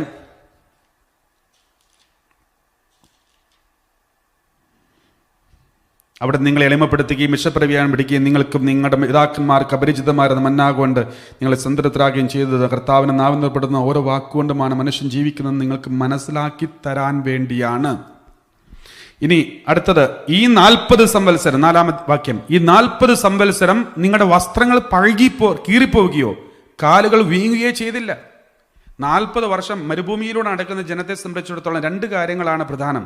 ഒന്ന്, അവരുടെ കാല് പ്രോപ്പർ അല്ലെങ്കിൽ നടക്കാൻ പറ്റില്ല. ഇന്നത്തെ പോലെ വണ്ടിയോ അങ്ങനെയുള്ള ഒന്നും ഇല്ലാത്തതുകൊണ്ട് നടക്കാതെ ഒരാൾക്ക് എടുത്തുകൊണ്ട് പോകാനും പറ്റില്ല വേറൊരാളെ, കാരണം ഒരു പരിധിയുണ്ട്. അതുകൊണ്ട് തന്നെ നടക്കാൻ പറ്റില്ലെങ്കിൽ അവരെ ഉപേക്ഷിക്കുക എന്നുള്ളത് മാത്രമാണ് അവരുടെ മുമ്പിലുള്ള മാർഗം. നടക്കാൻ പറ്റില്ലേ എങ്കിൽ ഉപേക്ഷിച്ചു. കാരണം ആളെ രക്ഷിക്കാൻ അത്ര എളുപ്പമല്ല. കാരണം ഇത്രയും ഏകദേശം 2 മില്യൺ 20 ലക്ഷം ജനതയാണ്. അപ്പോൾ നടക്കാൻ പറ്റാത്ത അവസ്ഥ ഒരാൾക്ക് പോലും ദൈവം അനുവദിച്ചില്ല. ഇനി 2-ാമത്തെ കാര്യം, മരുഭൂമിയിലൂടെ നടക്കുമ്പോഴുള്ള ഏറ്റവും വലിയ പ്രൊട്ടക്ഷൻ എന്ന് പറയുന്ന അവരുടെ വസ്ത്രമാണ്. ഈ വസ്ത്രം ഇവർ കവർ ചെയ്യുന്ന വസ്ത്രം മണൽക്കാറ്റിൽ നിന്നും ചൂടിൽ നിന്നും അവരെ രക്ഷിക്കുന്നതാണ്. ഈ വസ്ത്രം കീറിപ്പോയി കഴിഞ്ഞാൽ പകരം വസ്ത്രം വെക്കാനായിട്ട് ഇവർക്ക് വസ്ത്രമില്ല. ഈജിപ്തിൽ നിന്ന് പുറപ്പെട്ടവർക്ക് എവിടുന്ന് വസ്ത്രം? ഇനി പോകുന്ന വഴിക്ക് എവിടുന്ന് ഈ മരുഭൂമിയിൽ എങ്ങനെ വസ്ത്രം ഉണ്ടാക്കും? അതുകൊണ്ട് ഈ മരുഭൂമിയിലുള്ള താൽക്കാലിക വസ്ത്രവും അവർ കൊണ്ടുപോയ വസ്ത്രങ്ങളും എക്സ്ട്രാ എടുത്തിട്ടുള്ള തുണികളും അല്ലാതെ വേറൊന്നും ഇവർക്കില്ല. അതുകൊണ്ട് ഇവരെ സംബന്ധിച്ചിടത്തോളം ഏറ്റവും ബേസിക് കാര്യങ്ങൾ ഇത് രണ്ടുമാണ്. ഭക്ഷണവും വെള്ളമൊക്കെ കർത്താവ് കൊടുക്കുന്നുണ്ടായിരുന്നു. പക്ഷെ ഈ ബേസിക് കാര്യങ്ങളായ 2, അവരുടെ കാൽപാദങ്ങൾ, കാല് വീങ്ങിയില്ല, വസ്ത്രം കീറിപ്പോയില്ല, ഇത് നഷ്ടപ്പെട്ടില്ല. പ്രിയപ്പെട്ടവരെ, ദൈവം നയിക്കുന്നുണ്ടെങ്കിൽ എത്ര തകർച്ച വന്നാലും, മരുഭൂമിയിലൂടെ യാത്ര ചെയ്താലും, കാറ്റും കോളും നിങ്ങളുടെ ജീവിതത്തിൽ വന്നാലും, നിങ്ങളുടെ ജീവിതത്തിന് ആവശ്യമായ അടിസ്ഥാന കാര്യങ്ങൾ ഒരിക്കലും ദൈവം നിരസിക്കില്ല. ഒരിക്കലും അത് കിട്ടാതെ വരുന്ന ഒരു അനുഭവം നിങ്ങളെ കൊണ്ടുപോകില്ല. നിങ്ങൾ ഓർത്ത് നോക്കിക്കേ, വലിയ പട്ടിണിയുടെ കാലങ്ങളിലൂടെ നിങ്ങൾ പോയിട്ടുണ്ടാകാം. ഞാനും പോയിട്ടുണ്ട്. അതുപോലെ പലരും പോയിട്ടുണ്ടാകാം. നിങ്ങൾ ഓർത്ത് നോക്കി, ആ സമയത്തും വലിയ തകർച്ചയുടെ സാമ്പത്തിക ബുദ്ധിമുട്ടുകൾ ചെറുപ്പത്തിലൊക്കെ ഇങ്ങനെ കടന്നു പോകുമ്പോഴും 3 നേരം ഭക്ഷണം കഴിക്കാനുള്ളത് എങ്ങനെയെങ്കിലും ദൈവം തന്നിട്ടില്ലേ? ഇനി വലിയ ഇറച്ചിയും മീനും ഒന്നും ഇല്ലെങ്കിലും ഒരു ചമ്മന്തിയെങ്കിലും കൂട്ടി എല്ലാ ദിവസവും ഭക്ഷണം കഴിക്കാനുള്ള ഒരു സാഹചര്യം ദൈവം ഒരുക്കി തന്നിട്ടില്ലേ? അതുപോലെ വലിയ ആർഭാടങ്ങളൊന്നും ഇല്ലെങ്കിലും ഒരു കുഴപ്പമില്ലാതെ സ്വസ്ഥമായി ജീവിക്കാനും സന്തോഷത്തോടെ മുമ്പോട്ട് പോകാനുള്ള ഒരു അവസരങ്ങൾ ദൈവം തന്നിട്ടില്ലേ? അതൊന്നും നമ്മൾ പരിശോധിക്കുന്നത് നല്ലതാണ്. ഈ 40 സംവത്സരം നിങ്ങളുടെ വസ്ത്രങ്ങൾ കീറിപ്പോവുകയോ കാലുകൾ വീങ്ങുകയോ ചെയ്തില്ലല്ലോ. ഇനി വാക്യം 5 എടുത്ത് വായിക്കാം. വാക്യം 5-ാം വാക്യം, പിതാവ് പുത്രന് എന്ന പോലെ നിങ്ങളുടെ ദൈവമായ കർത്താവ് നിങ്ങൾക്ക് ശിക്ഷണം നൽകുമെന്ന് ഹൃദയത്തിൽ ഗ്രഹിക്കുവിൻ. പിതാവ് പുത്രനെ എന്ന പോലെ എല്ലാ മനുഷ്യരും, പഴയ നിയമത്തിൽ മാത്രമല്ല പുതിയ നിയമത്തിൽ നമ്മളെല്ലാവരും ശിക്ഷണങ്ങളിലൂടെ കടന്നു പോകണം. ശിക്ഷയല്ല, ശിക്ഷണങ്ങളിലൂടെ. പിതാവ് ഒരു പുത്രന് നൽകുന്ന ശിക്ഷണത്തിലൂടെ കടന്നു പോകുമെന്ന് നിങ്ങൾ ഹൃദയത്തിൽ ഗ്രഹിക്കുവിൻ.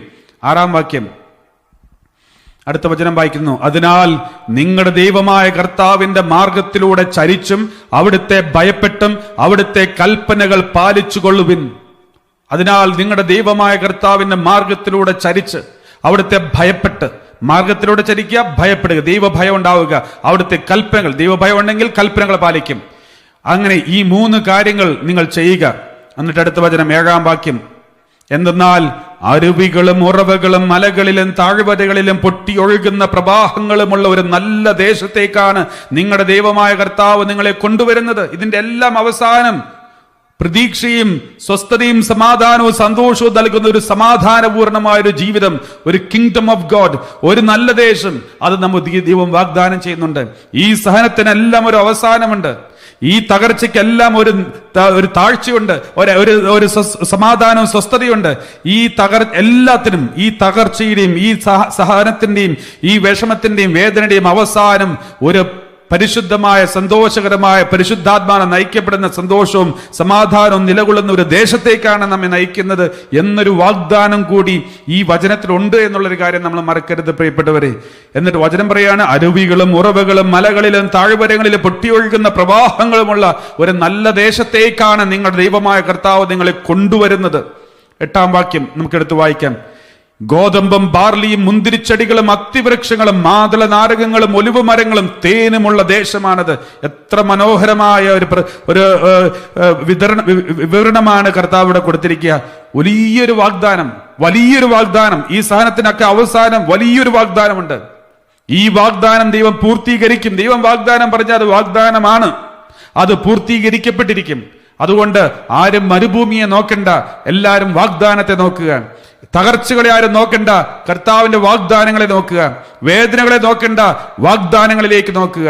ആരും വേദനകൾ നോക്കിയാൽ മുമ്പോട്ട് പോകാൻ പറ്റില്ല. ശിഷ്യന്മാർ, കുറച്ച് സ്ത്രീകൾ ഈശോയുടെ ഉയർപ്പിന് ശേഷം, മരണത്തിന് ശേഷം ഈശോയുടെ ശരീരത്തിൽ തൈലം പൂശാൻ വേണ്ടി പോകുന്ന സമയത്ത് ഇവർ പറഞ്ഞ ഒരു കാര്യമുണ്ട്, ആര് ആ കല്ലെടുത്ത് മാറ്റും?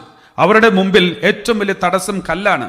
പക്ഷേ ഞാൻ അത് വായിക്കുമ്പോഴൊക്കെ എന്നെ അത്ഭുതപ്പെടുത്തിയത്, ഇങ്ങനൊരു കല്ലുണ്ടെന്ന് അവർക്ക് അറിയാം, ആര് കല്ലെടുത്ത് മാറ്റുമെന്ന് അറിയാം. പക്ഷേ ഒരാണിനെ പോലും ഇവർ കൂടെ കൂട്ടിയില്ല. ഈ കല്ലെടുത്ത് മാറ്റാൻ കഴിവുള്ള ശക്തിയുള്ള ഒരാണിനെ പോലും കൂടെ കൂട്ടാതെ ഈ സ്ത്രീകൾ രണ്ടും കൽപ്പിച്ച് മുമ്പോട്ട് പോയിക്കൊണ്ടിരിക്കുക.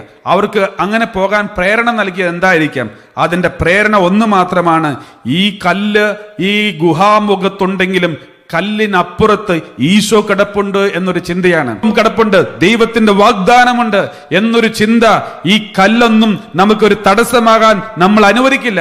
എപ്പോഴും കല്ലിനെ തടസ്സമായി നമ്മൾ കാണുന്നുണ്ടെങ്കിൽ അതിന്റെ അർത്ഥം അതിന്റെ അപ്പുറത്ത് നിൽക്കുന്നവനെ നമ്മൾ കാണുന്നില്ല എന്നുള്ളതുകൊണ്ടാണ്. അതുകൊണ്ടാണ് പലരും നിരാശയിലേക്ക് പോകുന്നത്. ഇനി എന്ത്, എല്ലാം പോയി, ഇനി എനിക്കൊരു ജോലി ഒരിക്കലും കിട്ടില്ല, അല്ലെങ്കിൽ ഇനി എനിക്ക് മുമ്പോട്ട് പോകാൻ പറ്റില്ല. ആത്മഹത്യയെക്കുറിച്ചൊക്കെ ചിന്തിക്കാൻ കാരണം കല്ലിൽ നമ്മുടെ പ്രതീക്ഷ അസ്തമിപ്പിക്കുന്നത് കൊണ്ടാണ്, കല്ലിന്റെ അപ്പുറത്ത് കിടക്കുന്ന കർത്താവിനെ കാണാത്തത് കൊണ്ടാണ്. Praise the Lord. അതുകൊണ്ട് കർത്താവ് പറയാ, നിങ്ങൾ ഈ മരുഭൂമിയിലേക്ക് നോക്കിയാൽ നിങ്ങൾ ഇവിടെ അവസാനിപ്പിക്കും. നിങ്ങൾ മരുഭൂമിയിൽ പോയിട്ടുള്ളവർക്കറിയാം, അതൊരു വലിയ ഭീകരമായ അവസ്ഥയാണ്. മുമ്പോട്ടുള്ളതൊന്നും കാണാൻ പറ്റില്ല, മരുപ്പച്ചകൾ മാത്രം. അതൊന്നും യാഥാർത്ഥ്യമല്ല, അല്ലെങ്കിൽ മിറാഷ് മാത്രമേ കാണാൻ പറ്റുള്ളൂ, മുമ്പോട്ടൊന്നും കാണാൻ പറ്റില്ല. അപ്പോൾ അതൊന്നും യാഥാർത്ഥ്യമല്ലാത്ത ചില കാര്യങ്ങൾ മാത്രമേ കാണാൻ പറ്റൂ മരുഭൂമിയിലൂടെ. അതുകൊണ്ട് നിരാശയിലേക്ക് ആളുകൾ കടന്നു പോകും. 1 വർഷം കഴിയുമ്പോഴേക്കും അല്ലെങ്കിൽ കുറച്ച് നാൾ യാത്ര ചെയ്യുമ്പോഴേക്കും നിരാശയിലേക്ക് പോകും.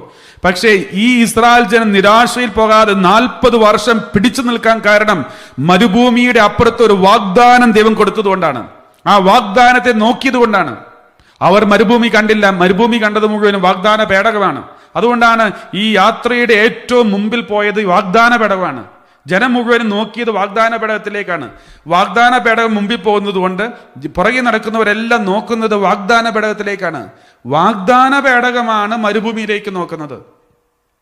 പ്രിയപ്പെട്ടവരെ, ജനം മുഴുവനും മരുഭൂമിയിലേക്ക് നോക്കിയിരുന്നെങ്കിൽ അവർ ഒരിക്കലും ഇവിടെ എത്തില്ല. ദൈവാനുഗ്രഹത്താൽ അവർ നോക്കിയത് വാഗ്ദാന പേടകത്തിലാണ്.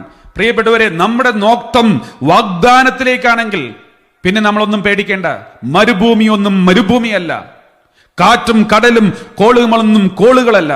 മറിച്ച് വാഗ്ദാനം നമ്മെ യാഥാർത്ഥ്യത്തിലേക്ക് നയിക്കും. ഈ വാഗ്ദാനം, ദൈവം നൽകുന്ന വാഗ്ദാനം, അത് വലിയൊരു പ്രതീക്ഷയാണ്. ആ പ്രതീക്ഷ ദൈവം പൂർത്തീകരിച്ചിരിക്കും പ്രിയപ്പെട്ടവരെ. അതുകൊണ്ട് നമുക്ക് നമ്മുടെ തകർന്ന ജോലിയെക്കുറിച്ചോ നഷ്ടപ്പെട്ട കുടുംബ ബന്ധങ്ങളെക്കുറിച്ചോ അല്ലെങ്കിൽ നമ്മെ അലട്ടുന്ന രോഗത്തെക്കുറിച്ചോ നോക്കിയിരിക്കാതെ, അത് വെറൊരു കല്ലാണ്, അതിന്റെ അപ്പുറത്ത് ദൈവമുണ്ട്, അതിനപ്പുറത്ത് വാഗ്ദാനമുണ്ട്. ഇതൊരു വെറും മരുഭൂമിയാണ്. ആ മരുഭൂമിയുടെ അപ്പുറത്ത് വലിയൊരു ദേശം, ഗോതമ്പും ബാർലിയും മുന്തിരിച്ചെടികളും അത്തിവൃക്ഷങ്ങളും മാതള നാരകങ്ങളും ഒലിവ് മരങ്ങളും തേനുമുള്ള ഒരു ദേശമുണ്ട് എന്ന വലിയ വാഗ്ദാനത്തിലേക്ക് നമുക്ക് നോക്കി യാത്ര ചെയ്യാൻ പ്രിയപ്പെട്ടവരെ. Praise the Lord, hallelujah. ഇനി 9-ാം വാക്യം എടുത്ത് വായിക്കാം. 9-ാം വാക്യം എടുത്ത് വായിക്കാം. അവിടെ നിങ്ങൾ സുഭിക്ഷമായി അപ്പം ഭക്ഷിക്കും, നിങ്ങൾക്കൊന്നിനും കുറവുകൾ ഉണ്ടാവുകയില്ല. അവിടെയുള്ള കല്ലുകൾ ഇരുമ്പാണ്, മലകളിൽ നിന്ന് ചെമ്പ് കുഴിച്ചെടുക്കാം. ഭാവിയിലേക്ക് പോലുള്ള ഇൻവെസ്റ്റ്മെന്റ് അവിടെ ഉണ്ടെന്നാണ് കർത്താവ് പറയുന്നത്. ഇപ്പോൾ മാത്രമല്ല, ഈ പഴങ്ങൾ ഇതെല്ലാം കഴിക്കുക മാത്രമല്ല, ഭാവിയിലേക്കുള്ള ഇൻവെസ്റ്റ്മെന്റ് അതിനകത്തുണ്ട്. ചെമ്പ് കുഴിച്ചെടുക്കാം. വലിയ പ്രതീക്ഷയാണ് ദൈവം കൊടുക്കുക. എന്നിട്ട് 10-ാം വാക്യം വായിക്കുന്നു ഇപ്രകാരം: നിങ്ങൾ ഭക്ഷിച്ചു തൃപ്തരാകുമ്പോൾ നിങ്ങൾക്ക് നൽകിയിരിക്കുന്ന നല്ല ദേശത്തെ പ്രതി ദൈവത്തെ, കർത്താവിനെ സ്തുതിക്കണം. ഇതൊരു വലിയൊരു കണ്ടീഷനാണ്. ഇതൊക്കെ ഞാൻ തരാം, പക്ഷേ ഒരു കാര്യം നിങ്ങൾ ചെയ്യണം, നിങ്ങൾക്ക് കിട്ടിയതിനെ ഓർത്ത് ദൈവത്തെ സ്തുതിക്കണം. പ്രിയപ്പെട്ടവരെ, നമ്മൾ ശരിക്കും ആത്മശോധന ചെയ്യേണ്ട ഒരു മേഖലയാണിത്. നമുക്ക് ഇതുപോലെ പലതും കിട്ടിയിട്ടുണ്ട്, നേരത്തെ തന്നെ കിട്ടിയിട്ടുണ്ട്. നല്ല ജോലി, നല്ല കുടുംബം, നല്ല ഭാര്യ, നല്ല ഭർത്താവ്, നല്ല മക്കൾ, നല്ല കുടുംബം, നല്ല എല്ലാം ദൈവം തന്നിട്ടുണ്ട്. എന്നിട്ട് നമ്മൾ ദൈവത്തെ സ്തുതിച്ചിട്ടുണ്ടോ? പലരൊക്കെ ജോലിക്ക് വേണ്ടി, ഞാൻ ഓർക്കുന്നുണ്ട്, കുറെ നാൾ മുമ്പ് ഒരാൾ ഇവിടെ വന്ന് ധ്യാനിച്ച, വർഷങ്ങൾക്ക് മുമ്പ് ധ്യാനിച്ചു. ജോലിയില്ല എന്ന് കരഞ്ഞുകൊണ്ട് ധ്യാനിച്ചു. അത് കഴിഞ്ഞ് പോയി ഏകദേശം 1-2 മാസത്തിനുള്ളിൽ ജോലി കിട്ടി. ഉടനെ വിളിച്ചു പറഞ്ഞു, അച്ഛാ ജോലി കിട്ടി, thank you very much, praise the Lord എന്നൊക്കെ പറഞ്ഞു. ഉടനെ ഞാൻ പറഞ്ഞു, നീ അങ്ങനെയാണെങ്കിൽ നന്ദി സൂചകമായിട്ട് നീ ഒരു ധ്യാനം കൂടണം. ഉടനെ ഞാൻ പറഞ്ഞു, അച്ഛാ അടുത്ത ആഴ്ച തൊട്ട് എനിക്ക് ജോലി കയറണം. ഞാൻ പറഞ്ഞു, സാരമില്ല, കുറച്ച് കഴിയുമ്പോൾ സമയം കിട്ടും, അതിനിടയിൽ നീ ഒന്ന് വന്ന് ധ്യാനം കൂടി നന്ദി പറയണം കർത്താവിനോട്. ഉടനെ ഞാൻ പറഞ്ഞു, ഞാൻ നോക്കട്ടെ, എങ്ങനെയാ ടൈം ടേബിളൊക്കെ നോക്കട്ടെ, എനിക്ക് വരാൻ നല്ല ആഗ്രഹമുണ്ട് അച്ഛാ, ദൈവത്തിന് നന്ദി പറഞ്ഞാൽ എത്ര പറഞ്ഞാലും മതിയാവില്ല എന്നൊക്കെ പറഞ്ഞുകൊണ്ട് ഇവൻ ഇങ്ങനെ പറഞ്ഞു. അപ്പോൾ ഉടനെ ഞാൻ വിചാരിച്ചു, ഇവൻ അധികം താമസിയാതെ ധ്യാനിക്കാൻ വരും. പക്ഷെ ഇവൻ വന്നു. ഒരു 2 വർഷം, ഏകദേശം 1.5-2 വർഷം കഴിഞ്ഞപ്പോൾ ഇപ്പം വന്നു. ഞാൻ പറഞ്ഞു, നീ ഇപ്പോഴെങ്കിലും ഒന്ന് വന്ന് നന്ദി പറയാൻ. ഉടനെ ഞാൻ പറയാം, അച്ഛാ അതല്ല ഇപ്പോഴത്തെ പ്രശ്നം, ഈ ജോലിയും കൂടെ ഒന്നും ശരിയാവില്ല, കാരണം ഞാൻ കുറേ മോർഗേജും അതും ഇതൊക്കെ എടുത്തിട്ടുണ്ട്, ഈ ശമ്പളം കൊണ്ട് എനിക്ക് മതിയായില്ല, എനിക്കൊരു നല്ല ജോലി കിട്ടാൻ വേണ്ടി അച്ഛൻ പ്രാർത്ഥിക്കണം. അങ്ങനെ ആ ആഗ്രഹത്തോടെയാണ് ഞാൻ ഈ പ്രാവശ്യം ധ്യാനത്തിൽ വന്നത്. ഞാൻ മനുഷ്യനെ, ഇപ്പോൾ അവന് ജോലിയൊക്കെ ഉണ്ട്, ദേ ജോലി തന്നെയാണ്, പക്ഷെ അത് അവന് പോരാ. പക്ഷെ അവൻ സമയം കണ്ടെത്തി വന്നിരിക്കുകയാണ് അടുത്ത ധ്യാനത്തിന്. എന്തുകൊണ്ട്? ഇതിനും നല്ലത് കിട്ടാൻ. പക്ഷെ കിട്ടിയതിനെ കുറിച്ച് നന്ദി പറയാൻ ഒരു സമയം കണ്ടെത്താൻ അവന് സമയം കിട്ടിയില്ല. പ്രിയപ്പെട്ടവരെ, നിങ്ങൾ ഭക്ഷിച്ച് തൃപ്തരാകുമ്പോൾ, ജോലി കിട്ടിക്കഴിയുമ്പോൾ, വീട് കിട്ടിക്കഴിയുമ്പോൾ, വിസ കിട്ടിക്കഴിയുമ്പോൾ, UK വന്നു കഴിയുമ്പോൾ, അല്ലെങ്കിൽ വേറെ എവിടെയെങ്കിലും പോയി കന്നു കഴിയുമ്പോൾ, ഈ നല്ല ദേശത്തെ പ്രതി, ഈ നല്ല അവസ്ഥയെ പ്രതി, നല്ല വീടിനെ പ്രതി, നല്ല ഭവനത്തെ പ്രതി, നല്ല ഭാര്യ, നല്ല ഭർത്താവ്, കല്യാണം കഴിക്കുമ്പോൾ എന്ത് നല്ല ഭർത്താവ്, എന്ത് നല്ല ഭാര്യ, ഹണിമൂണിനൊക്കെ പോകുമ്പോൾ എന്തൊരു സ്നേഹം, കുറച്ച് കഴിയുമ്പോൾ ഇവനൊരു പിശാചും ഇവനൊരു ഭദ്രകാളിയായി മാറാൻ കാരണം എന്താണ്? ആ കിട്ടിയതിനെ ഓർത്ത് നന്ദി പറയാൻ ഒരിക്കൽ പോലും ദൈവത്തിന്റെ മുമ്പിൽ മനസ്സ് കാണിച്ചില്ല. കാരണം ഈ ഭർത്താവിനെ കിട്ടിക്കഴിഞ്ഞപ്പോൾ കർത്താവിനെ മറന്നു, ഭർത്താവിനെ കിട്ടിക്കഴിഞ്ഞപ്പോൾ കർത്താവിനെ മറന്നു. അതിനുശേഷം പ്രാർത്ഥിക്കാൻ സമയമില്ല, ഏതു നേരം ഭർത്താവിനെ നോക്കിയിരിക്കുന്നു, ഭർത്താവ് ഭാര്യയെ നോക്കിയിരിക്കുന്നു, ഇവരിങ്ങനെ കറങ്ങി നടക്കുന്നു. അവസാനം പ്രശ്നങ്ങൾ വരുമ്പോൾ ഇതാ ദൈവത്തെ നോക്കുന്നു. പ്രിയപ്പെട്ടവരെ, നമ്മൾ നന്ദി പറഞ്ഞില്ലെങ്കിൽ, കിട്ടിയതിനെ ഓർത്ത് നന്ദി പറഞ്ഞില്ലെങ്കിൽ, നിങ്ങൾ ഭക്ഷിച്ച് തൃപ്തരാകുമ്പോൾ നിങ്ങൾക്ക് നൽകിയിരിക്കുന്ന നല്ല ദേശത്തെ പ്രതി ദൈവമായ കർത്താവിനെ സ്തുതിക്കണം. 11-ാം വാക്യം നമ്മൾ പ്രകാരം വായിക്കുന്നു: ഞാൻ ഇന്ന് നൽകുന്ന കൽപ്പനകളും നിയമങ്ങളും ചട്ടങ്ങളും ലംഘിച്ച് നിങ്ങളുടെ ദൈവമായ കർത്താവിനെ വിസ്മരിക്കാതിരിക്കാൻ ശ്രദ്ധിക്കുവിൻ. എല്ലാം കിട്ടിക്കഴിയുമ്പോൾ, ജോലി കിട്ടിക്കഴിയുമ്പോൾ, സമാധാനം കിട്ടിക്കഴിയുമ്പോൾ, കുടുംബം കിട്ടിക്കഴിയുമ്പോൾ, എല്ലാം കിട്ടിക്കഴിയുമ്പോൾ ഒരു സാധ്യതയുണ്ട്, നീ കർത്താവിനെ മറക്കും, പ്രാർത്ഥന മറക്കും. ജോലിയില്ലാതിരുന്നപ്പോൾ എന്തുമാത്രം ആത്മാർത്ഥതയോടെ പ്രാർത്ഥിച്ചു, എത്ര ധ്യാനം കൂടി. കിട്ടിക്കഴിഞ്ഞപ്പോഴോ ധ്യാനം കൂടിയ കാലം മറന്നു, പ്രാർത്ഥിച്ച സമയം മറന്നു, പ്രാർത്ഥിക്കാൻ സമയമില്ല. അതുപോലെയായി. അന്ന് നീ മറക്കരുത്, അത് മാത്രമാണ് എനിക്കിപ്പോൾ പറയാനുള്ളത് എന്ന് കർത്താവ് പറയാണ്. ഞാൻ പറഞ്ഞതല്ല, കർത്താവ് വചനത്തിലൂടെ.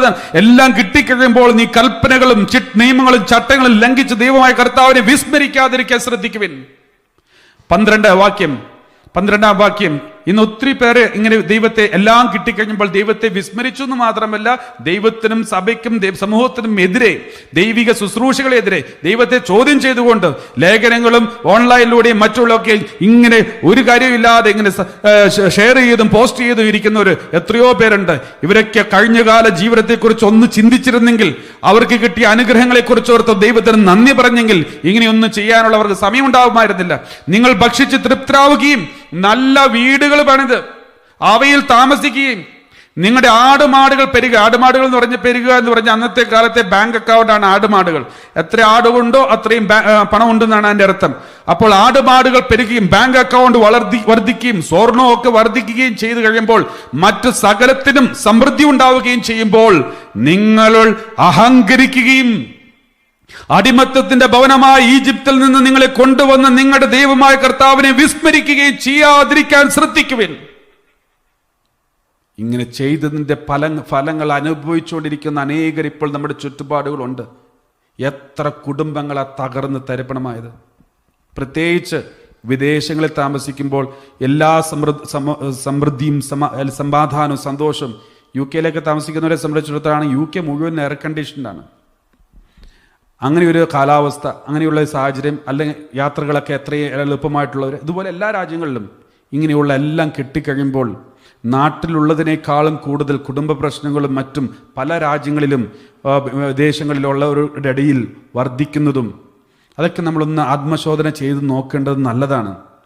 മദ്യപാന ആസക്തികളും അതിൻ്റെ പേര് കുടുംബ ബന്ധങ്ങൾ തകരുന്നതൊക്കെ എനിക്ക് തോന്നുന്നു, ഇതെൻ്റെ വ്യക്തിപരമായ അഭിപ്രായമാണ്, വചനത്തിൽ ഇങ്ങനെയാണ് കാണുക. നമ്മൾ ദൈവം തന്നതിന് നന്ദി പറയാൻ മടി കാണിച്ച് കിട്ടിയതിനെക്കുറിച്ചൊക്കെ ഓർത്ത് നാട്ടിലൊക്കെ പോയി ഒന്ന് ഷൈൻ ചെയ്യാനും മറ്റും അറിഞ്ഞു അറിയാതെയും അത് നാട്ടിലുള്ളവർ തന്നെയാണെങ്കിൽ പോലും അങ്ങോട്ടും ഇങ്ങോട്ടും അഹങ്കരിക്കുകയും അടിമത്തത്തിൻ്റെ ഭവനമായ ഈജിപ്തിൽ നിന്ന് നമ്മളെ കൊണ്ടുവന്ന ദൈവത്തെ മറന്നതിൻ്റെയും ഫലമല്ലേ എന്ന് നമ്മളന്ന് ആത്മാർത്ഥമായി എന്ന് ചിന്തിച്ചു നോക്കുന്നത് നല്ലതാണ്. ഇത്രമാത്രം ദൈവം അനുഗ്രഹിച്ച ഏറെ ജനതയുള്ളത്. വൈദികരാണെങ്കിലും അൽമായരാണെങ്കിലും ഇത്രമാത്രം വചന പ്രഘോഷങ്ങൾ, ധ്യാനങ്ങൾ, അനുഗ്രഹങ്ങൾ, രോഗശാന്തികൾ, അത്ഭുതങ്ങൾ, അടയാളങ്ങൾ, ദൈവത്തിൻ്റെ മാതാവിൻ്റെ പ്രത്യക്ഷീകരണങ്ങൾ നൽകപ്പെട്ടിട്ടുള്ള വേറെ ഏത് ജനതയാണ് ഈ ലോകത്തുള്ളത്? എന്നാൽ ഇത്രമാത്രം സഭാ മാതാവിനെ വേദനിപ്പിക്കുകയും മുറിപ്പിടിക്കുകയും ഈശോയെ ഇരുമ്പാണികളിലേക്ക് തൊഴിക്കുകയും ചെയ്തുകൊണ്ട് ഈശോയെ വേദനിപ്പിക്കുകയും ചെയ്യുന്ന എത്രയോ ജനം ഇന്ന് കേരള സഭയിൽ വർദ്ധിച്ചുകൊണ്ടിരിക്കുകയാണ്. എവിടെയോ നമ്മൾ ദൈവത്തെ മറന്ന് അഹങ്കരിക്കുകയും അടിമത്തത്തിൻ്റെ ഭവനമായ ഈജിപ്തിൽ നിന്ന് നമ്മളെ കൊണ്ടുവന്ന ദൈവത്തെ നമ്മൾ വിസ്മരിക്കുകയും ചെയ്തതിൻ്റെ ഫലമാണ്. പ്രിയപ്പെട്ടവരെ, ഇനിയും ഈ വചനഭാഗത്തിൻ്റെ ബാക്കി ഭാഗങ്ങൾ നമുക്ക് ഈ വരും ആഴ്ചകളിൽ ശ്രദ്ധിക്കുകയും ധ്യാനിക്കുകയും ചെയ്യാം.